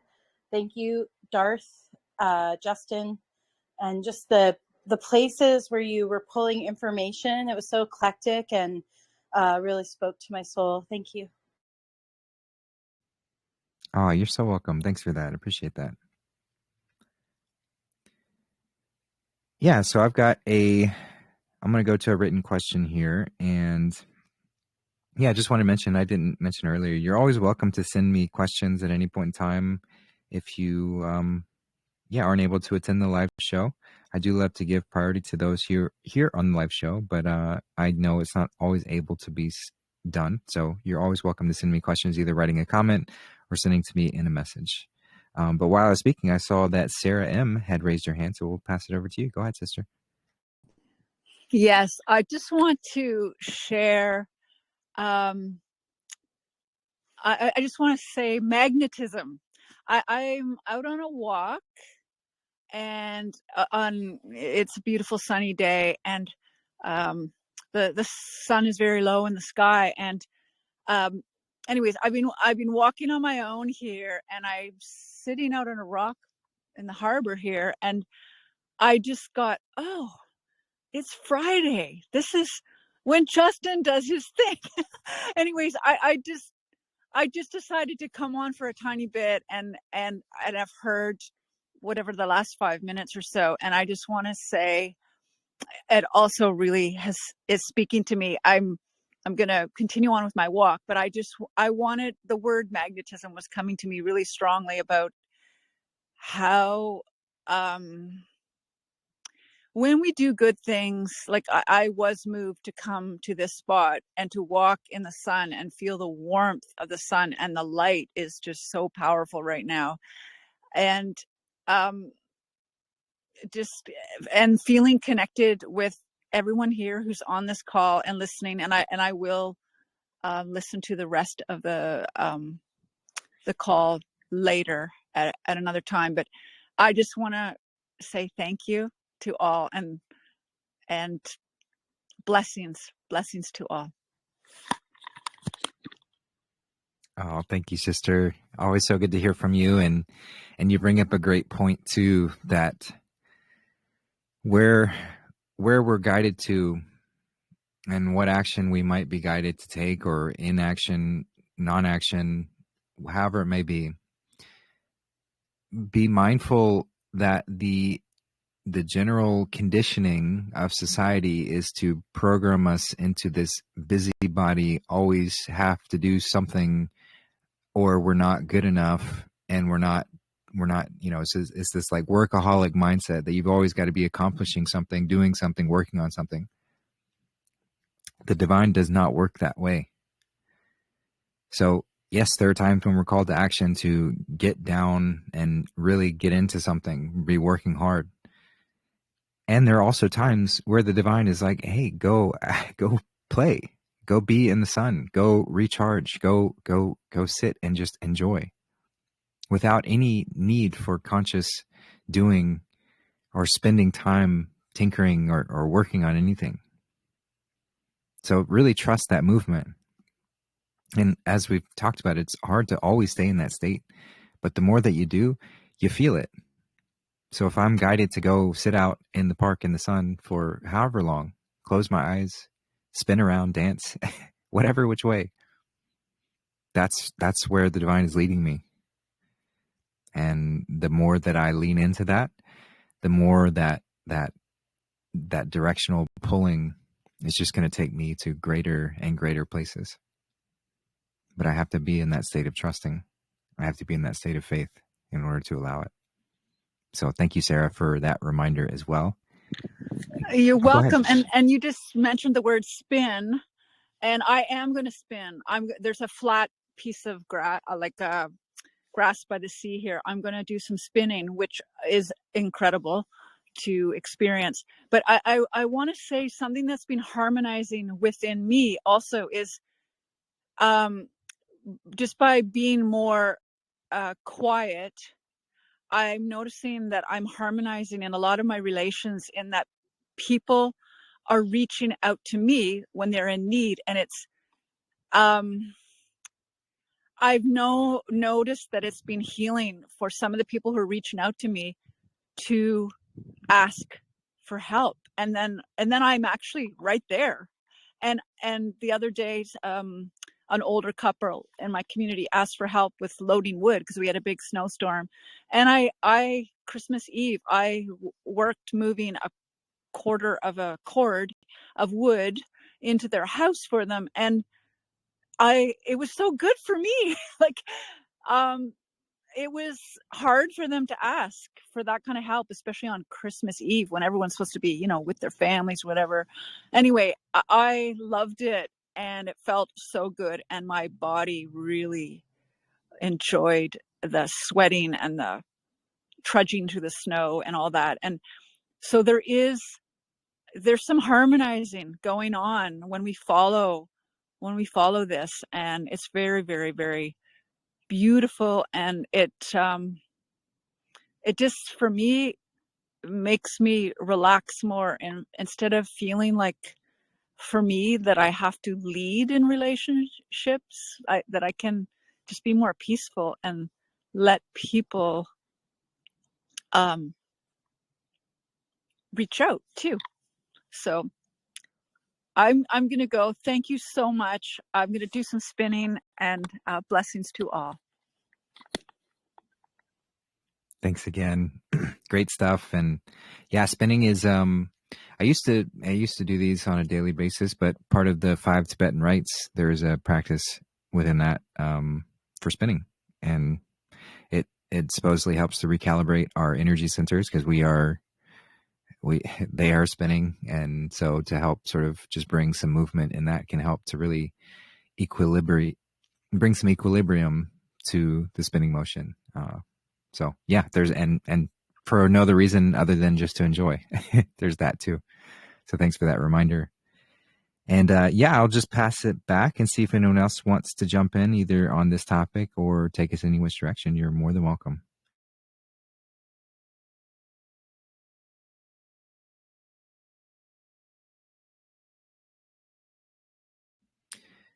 All right. Well, here is a written question from Miss Smurf Elaine White Wizard. And she said, oh, go ahead, Lila. Did you have something? Yeah, sorry. I was trying to get in there before you proceeded. I don't want to be jumping in too much, but I just wanted to reply to Sarah and just say in general how healed my life became when I started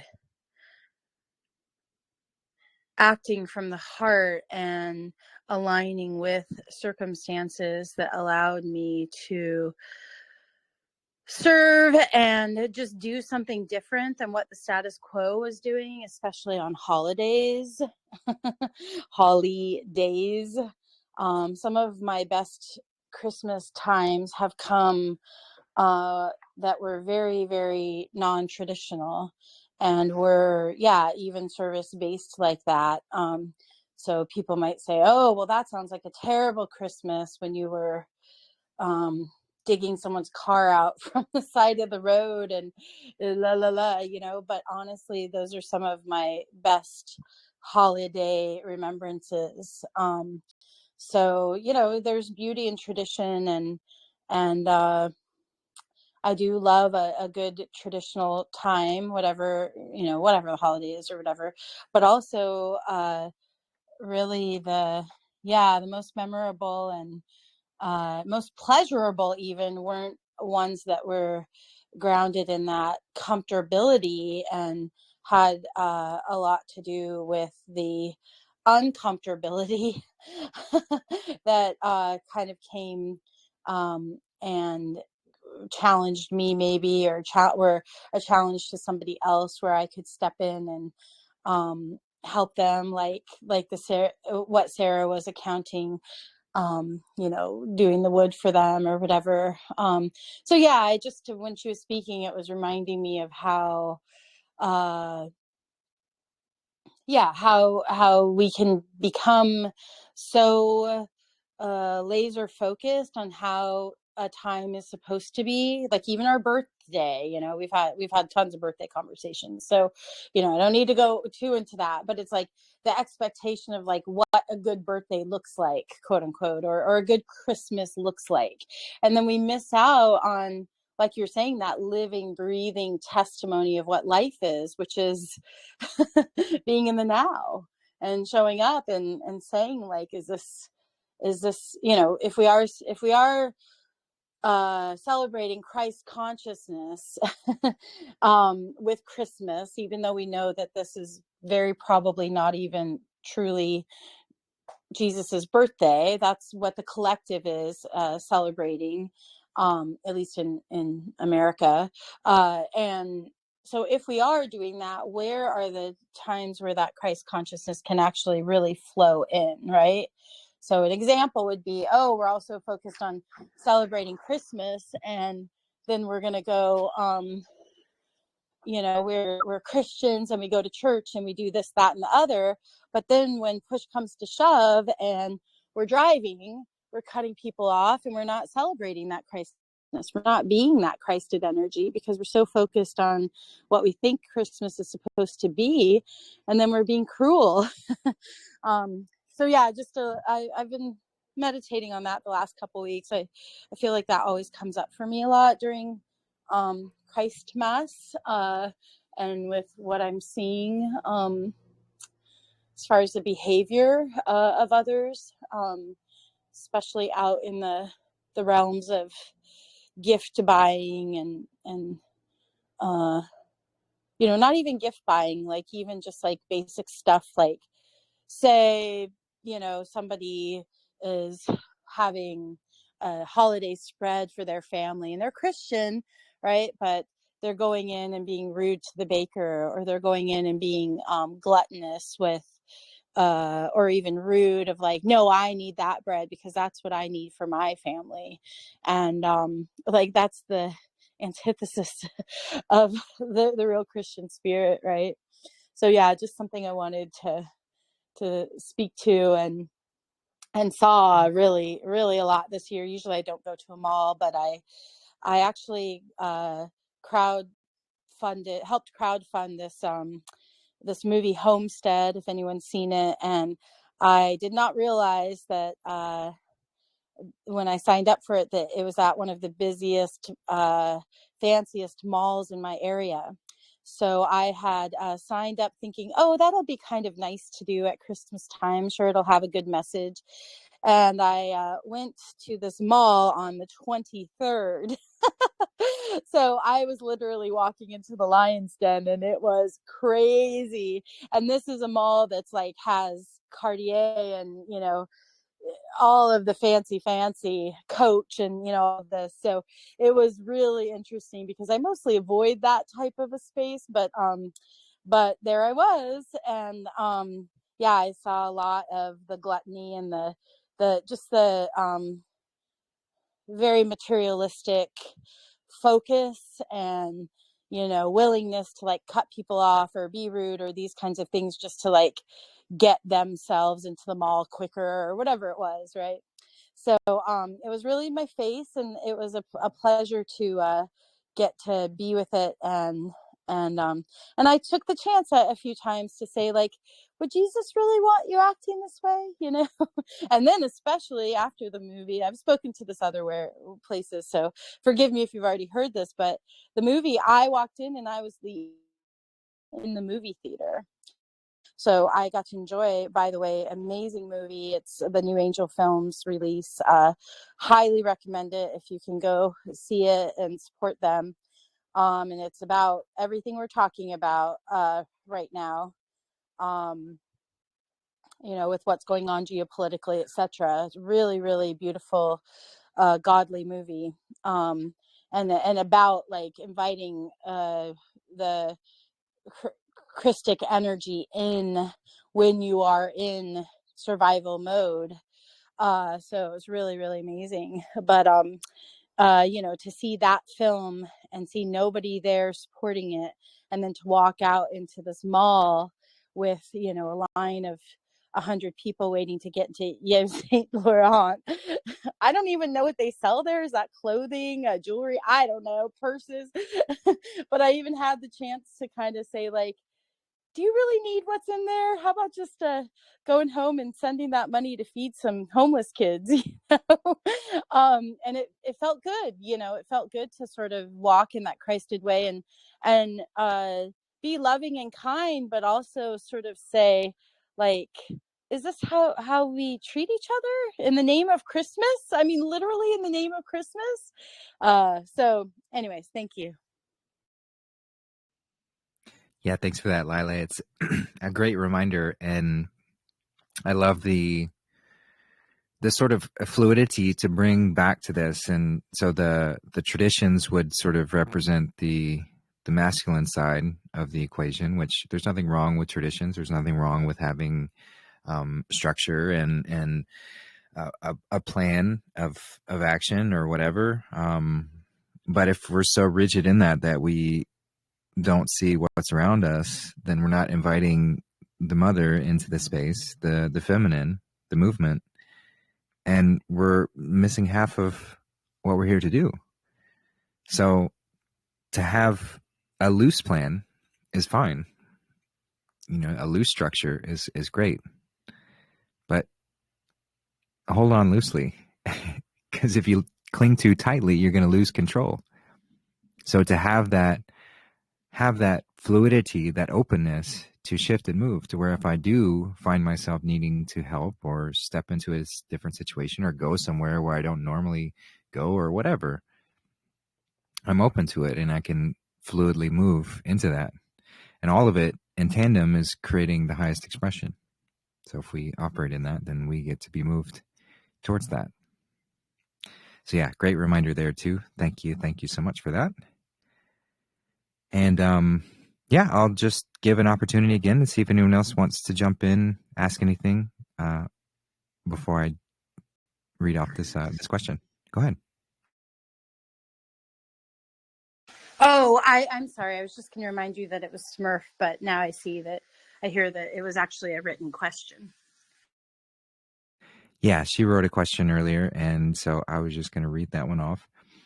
So this one is more a question to G, and I haven't had a chance to ask him yet. But just speaking generally, she was asking about back in 2020, 2021, Nancy Drew was walking the streets in DC, and she kept recording filmings there.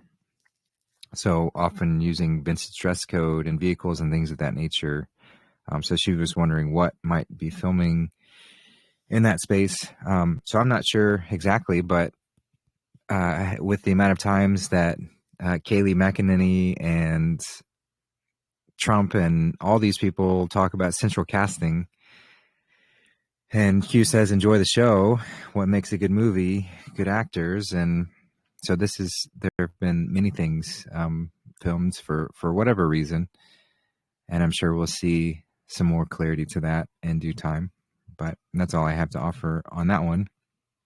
But then she also asked, in regards to Ricardo Bossi, so the politician in, very outspoken politician in Australia, who I really do love hearing him speak. And I don't agree with 100% of the things that he says, but I'd say a good 95+% of the stuff that he speaks on, I'm very much in alignment with. Though he does get into the things where I don't agree with him on, are he's alluded to aliens a few times, and then he also is very much from the perspective of that Freemasons are evil, and he's mentions Masonic filth quite a lot and how they're the problem and all this other kind of stuff. And so she's asking why does he refer to them in this way? If as we've come to learn, the Freemasons are actually the ones who are behind this good plan to restore righteousness back into the space. So it could be one of two things, and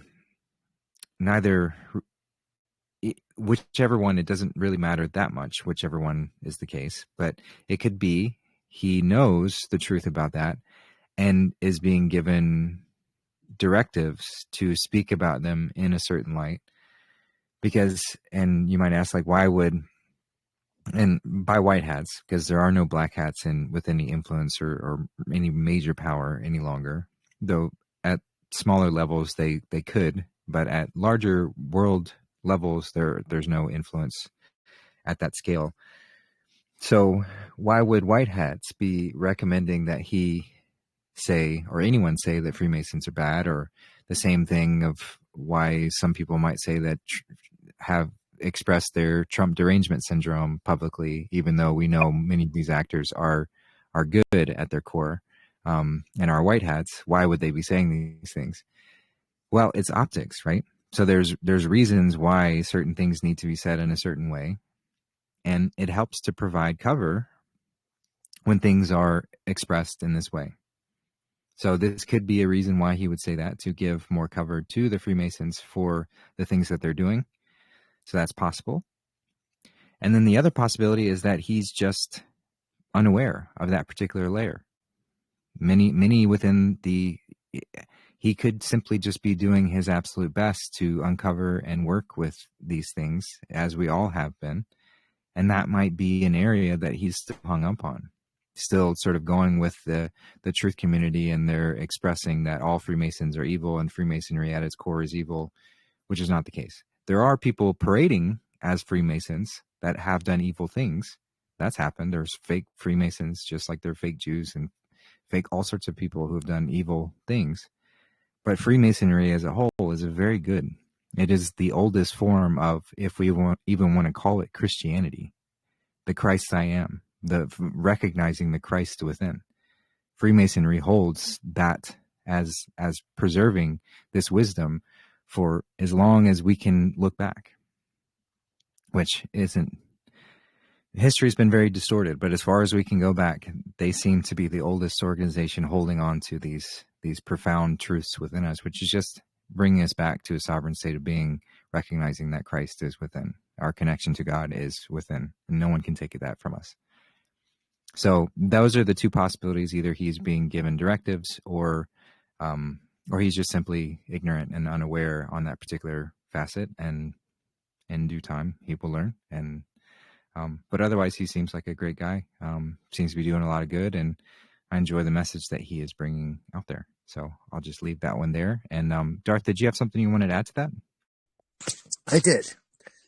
I first of all want to say that I agree with everything that you just said. What is Freemasonry? Freemasonry is it's a map. It's a system of beliefs, but it isn't actually reality. Okay. There are many different systems for describing reality, for describing who that Christ is. However, the name Christ isn't actually Christ. And even if the original methodologies of Freemasonry are perfectly accurate and true, they're not actually the substance. It's just the map. It's just a representation of what it was. The reason why I'm saying this is because Freemasonry was instituted because there was a need for secrecy. There was a need for privacy. Because the Knights Templars, from which Freemasonry originated from, they had just gotten wiped out by the Catholic Church. So a lot of these good, righteous people that were striving to protect the Christic bloodline were running for their lives. And they needed a system to accumulate power in order to protect the bloodline and to restore light to the world. But the one true organizational structure is the human family.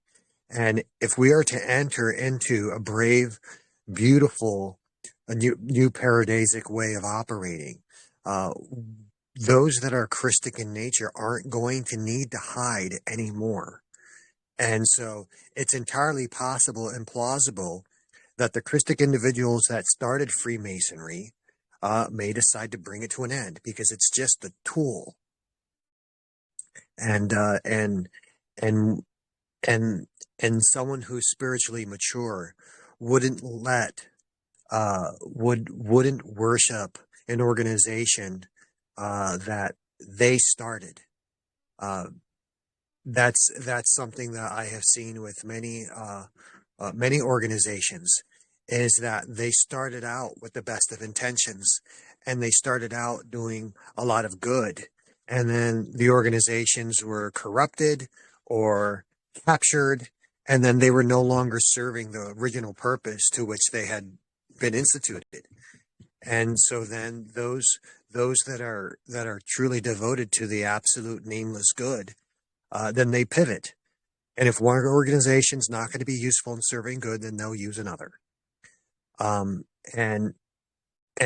unfortunately, that's been the case with many Freemasons that don't know the history of their own organization and no longer serve the beautiful elevated principles that their organization was originally founded upon.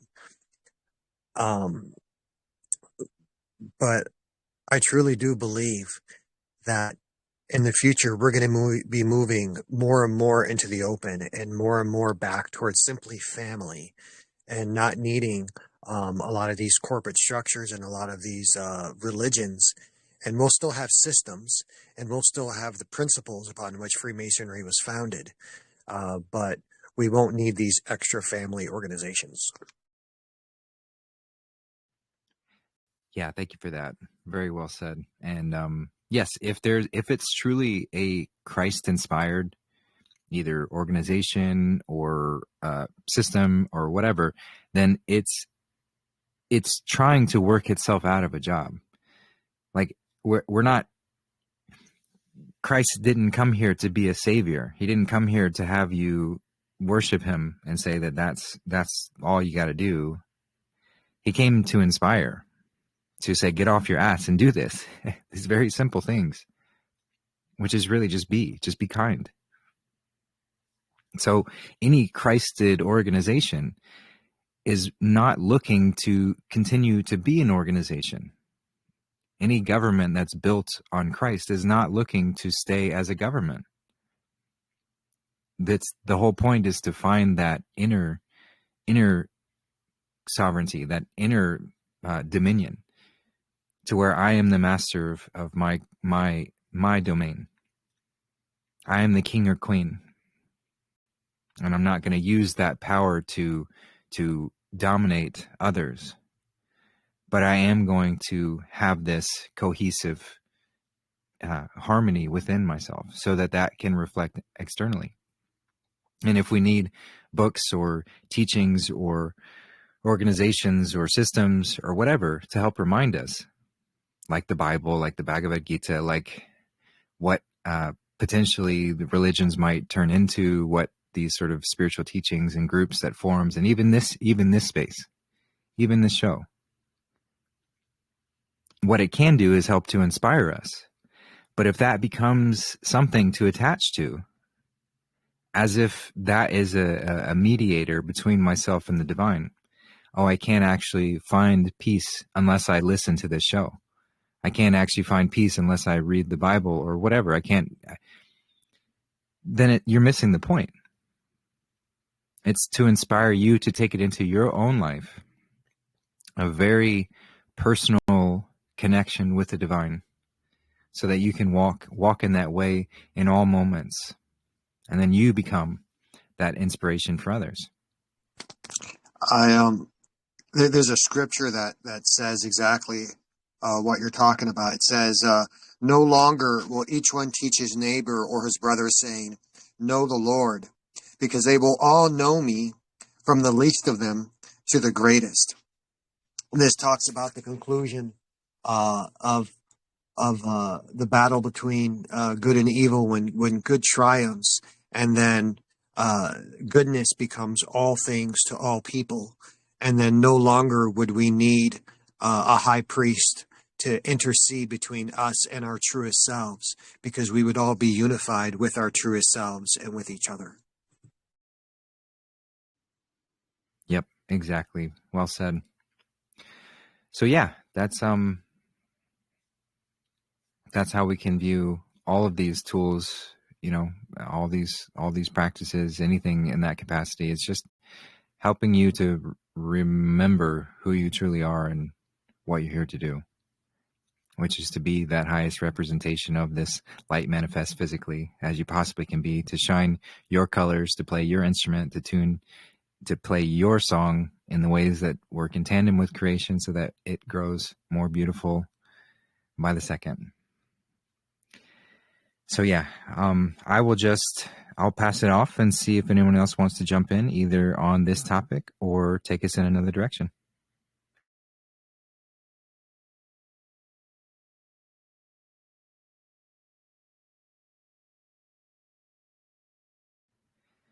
All right. Well, this one is from Izzy, and it's related to this topic.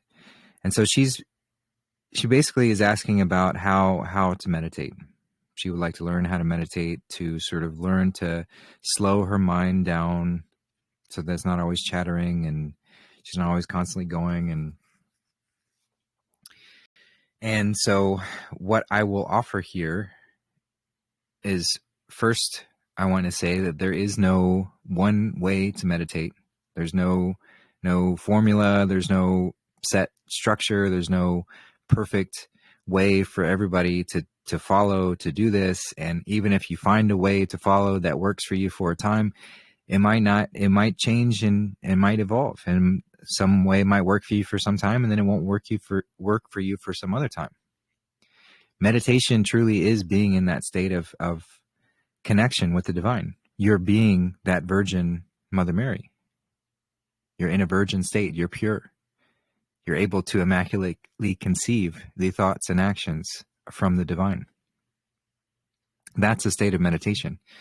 So having thoughts doesn't mean that you're not in a state of meditation. Some people equate mental stillness to meditation, which is not necessarily accurate. There are methods to bring about mental stillness, to sort of slow or still the mind. And then there's meditation, which is being in that connection. So just want to sort of preface all of this with that, and that whatever I say or suggest may or may not work for you. This is not something that fits for everybody. And that's sort of the fun of it as well, as we find what works for us at whichever time, and then be open to the flow and the movement to however that shifts and wherever that brings us. So some ways and practices that have worked for me and I do quite enjoy engaging with are various ancient meditation techniques. The two that I've studied and worked with are Kriya Yoga and Vipassana. So Vipassana is going to be more from the teachings of Siddhartha Gautama, the Buddha. Kriya Yoga is an ancient Hindu practice. So this is going to be so two variations, and they kind of have a similar feel to them in ways. Kriya is a little bit more engaging, and there's more movements involved, and I love the practice. I think it's phenomenal. That one is done through how I learned about it was through kriya.org. There are locations all over the world. You can sign up and go through the initiation, which is where they teach you the practice and ensure that you're doing it correctly. And they ask that the techniques not be shared outside of these courses because they want to preserve the integrity of the movements and the postures, instead of it being diluted down to people learning it from a YouTube video or whatever else. And then you don't have a teacher or a guide to correct you if you're doing something wrong or whatever, to just maintain that purity of this ancient practice to that form. So I'd highly recommend it. It's a great process to go through. The initiations takes a weekend and really wonderful thing to go through. And then you have that practice to use whenever. And then Vipassana is the other meditation technique that I've studied. And as I mentioned, going through that 10-day silent meditation retreat where you are in complete silence, no phones, no reading material, and no speaking, even no eye contact or nonverbal communication through the whole time, to really engage with the process, engage with the practice. That one is not as, though they do say that the best way that you can learn it is to go into a retreat like that, because obviously you're taking away all distractions and you can really go deeper into this practice, doing this day in, day out. But essentially the practice is engaging with the body and developing that equanimous state of observation towards everything. And the teachings were wonderful throughout the practice. And so I've really enjoyed that one as well. So when I do engage with a sort of structured meditation practice, I kind of do a version of, sometimes I combine them, sometimes I do them exclusively. And I just kind of go with wherever I'm feeling in that particular moment. So I'd highly recommend both of those things. There's no accident that these things have been preserved for a long time, because they're effective. They're effective at helping to still the mind. They're effective to coming back into the body. They're effective for just having that peace enter, which it was already there. You just forgot how to be with it. So just remembering how to be with that. So I would suggest those, but don't take those suggestions or get fixated on this idea that I need to have some ancient technique in order to meditate or in order to be with myself. Because really, I find the most effective is just to not have my, of course I see my mind and I don't force it to be quiet. I don't get upset when my mind is chattering or any of that. I detach from it. And I see that I'm not those thoughts. I'm not the constant chattering and the movement of that. And I just sit with it. And I see what I see. And I find being in nature is very helpful for me to reduce the distractions, but also to give like just a calming way to be with it, so that I can just sit with myself and see my thoughts and not attach myself to the thoughts and just recognize with them. And I find when I do that, then the thoughts, that they're not as loud, and sometimes they start to dissipate. Sometimes they fade completely. So this is very helpful for me to find in that space, and bringing qualities like music into the experience as well can be very helpful to sort of give the mind something else to do, though we don't get too fixated on giving the mind something else to do, and I'll go more into that, but it can be helpful in that. And then you just find that peace through the music and the enjoyment through it. Get into that flow state. That's all that they talk about when creatives or people in business or whomever talk about that flow state. That's meditation. How am I in that state where I am the Virgin Mother Mary and I'm able to receive that divine influence, that inspiration to move in that way? I'm flowing. So whatever your method of getting into that state, which there are many videos and things out there that you can watch, and people have many wonderful suggestions, but find yours in what you find most comfortable, where you get into that groove, and do that.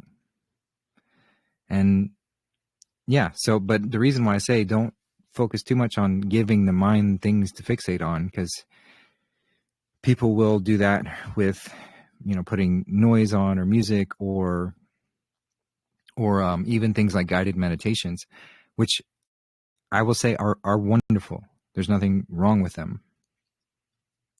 And they can create a sort of dependency on that, to where you're not, maybe in initial stages, it can be really helpful to have that sort of focalized point to focus on, and to let the group, if you're doing it with a group, which is wonderful, because then that energetic influence of everyone you're communicating in that way. So there's wonderful parts of it, but just be mindful that it can also create a dependency where I'm not able to get into that state unless I'm giving my mind something to do, to focus on, whether it be the guided meditation or the music or whatever. So just engage with them in that way, knowing that and I'm not saying not to, but just do it in a way to know that it does create that possibility of creating a dependency, a codependency on this or that, when really meditation needs to be about not having dependency on anything in the external, to where it's exclusively found through going within. However I find is the best method for me to do that. So yeah, that's I think that's what I've got to say on meditation in general. I hope that helps. And yeah, it's a question that I'm sure we'll continue covering and going over. And yeah, but I'll just leave that one there.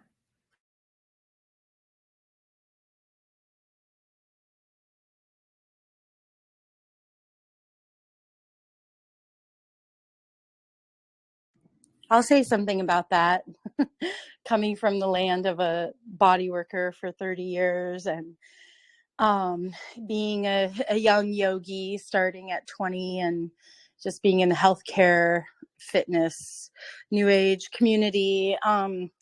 Yeah, it's so easy to like chase the rabbit, and to believe the story of like, oh, after you take this class, or once you get this certification, or this, that, and the other. And the things that have really become deeply solidifying and supportive were things actually that spirit brought me to without any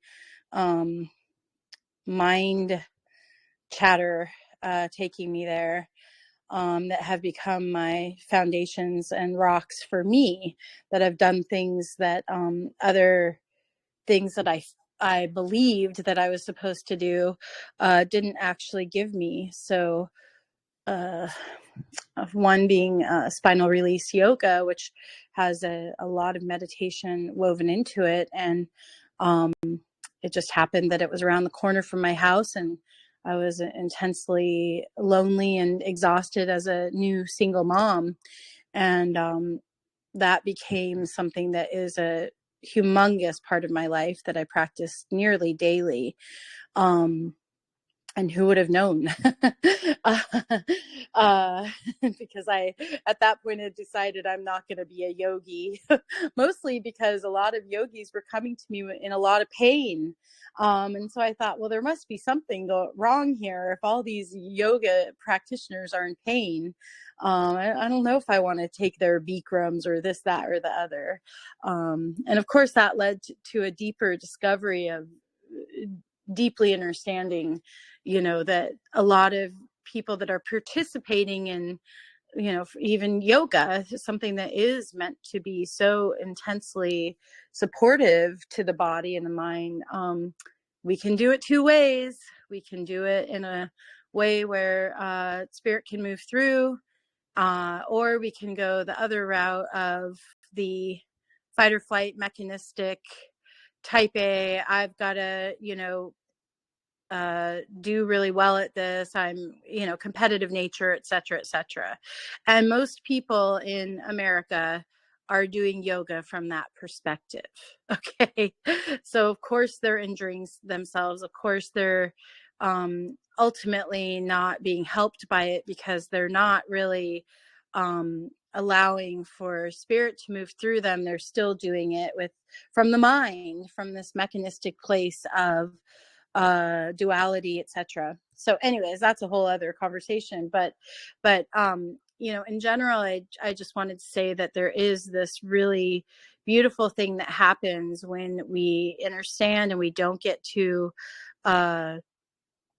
focused on this, that, or the other, and feel, again, another place where that can come out is like just to feel less than, like, oh, I haven't had that training, or I haven't gotten to be initiated by that master or in that yoga, or blah, blah, blah, whatever the story is, right? And for me, single mama, it's like really helped to be like, wow, what is moving meditation? Okay. Because time is a big issue. And to really come to a place where I found an awareness that it is 100% 100% of an opportunity to be mindful in whatever I'm doing, whether it's me walking the dog quickly before I do this, or getting my child fed. And, I'm not perfect at this. Justin has lived with me. I'm not perfect at this. However, I think that for the most part, I've gotten to a place where I'm like 80-90%, where I'm like, when I'm doing these things, that awareness is there. And sometimes that's good enough. Okay. It doesn't have to be, oh, I'm going and sitting in an ashram 12 hours a day doing meditation or chanting. It's like, maybe I'm washing the dishes while I'm chanting, and bringing these sacred, holy sounds through my body while I'm, driving the car to drop my son off at school, or whatever the story is, right? So for me, that's been really helpful. And I just wanted to chime in on that, just to remind all of us that we wherever we go is where we are. So, we can easily be sitting in an ashram for 12 hours trying to meditate, and there we are, and then vice versa. We can be driving down the freeway and be in a meditative state. Thank you. Yeah, great reminder, Lila. Thank you for that. And it reminded me of some more scripture. This one from Matthew chapter 18, starting in verse 1. So Jesus is asked, at the same time came the disciples unto Jesus, saying, who is the greatest in the kingdom of heaven? And Jesus called the little child unto him, and set him in the midst of them, and said, verily I say unto you, except ye be converted and become as little children, ye shall not enter into the kingdom of heaven. Whosoever therefore shall humble himself as this little child, the same is greatest in the kingdom of heaven. And whoso shall receive one such little child in my name receiveth me. So yeah, that was the message. Well, of course, the next line is very well known. But whoso shall offend one of these little ones which believe in me, it were better for him that a millstone were hanged about his neck, and that he were drowned in the depth of the sea. So the warning against hurting the innocence, because we are that innocence.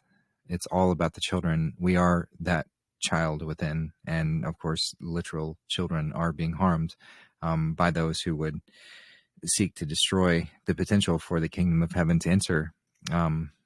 But my point with bringing that up was to, of course, we can, if we want to imagine heaven being some external place, as the church likes to have us believe, then we're going to miss this message. But when you recognize that heaven is simply a state of being, and the heaven head, it is returning back to that illuminated space within us and projecting that heavenly frequency out. So how do we enter into that space? Well, only as a child. So meditation is going within, is seeking to connect with that space. But if I'm doing it in such a way where I'm so serious, I'm so serious all the time, and I have no humor because I'm not humble, and I take myself too seriously, I can't even laugh, then how I'm not a child. I'm some facade. I'm some character that I'm trying to be. I'm trying to embody some identity that I've been told by whatever religious institution or whatever sort of practices. This is the serious way, and that's the only way to connect with God, the divine. But that's wrong. It's only through the eyes of a child, only as a child. So whatever way you're guided to meditate, have fun doing it. Enjoy it. Just see the children. See how they live. They're in a state of meditation. They're allowing the divine to move them until we start to condition them otherwise, which starts at the very beginning. But I won't get into that. Without the conditioning, children are very much in a state of meditation, just letting it guide them, letting that movement take them, and having fun with it. And of course, they're refining themselves to gaining wisdom and remembering wisdom throughout it. And it's not always graceful in those early stages, but to take that process of innocent exploring, the sense of wonder to see, that's the state of being to enter the kingdom of heaven. So they're a perfect teacher for us. A great reminder. So anyway, I just wanted to bring that up as well as a great topic to go over. So thank you, Lila, for sharing that. And I will just end that one there. And we are about out of time today. We've got a few minutes. So if anyone has any closing comments or things they want to share before we do wrap up, I'll just give a quick pause and see if anybody does.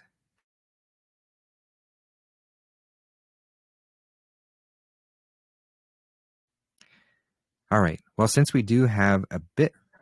Hi, sorry. I just wanted to say one more thing around that. Sorry about that. I was they're doing some work in front of our house, excavating. So I just wanted to say one more thing too. Yeah, around the child part of it, which is that it is so amazing and wonderful how we are also focused on saving the children. Of course, these children have had horrendous things done to them, and they deserve our focus and our care and our chivalry in any way, shape, or form.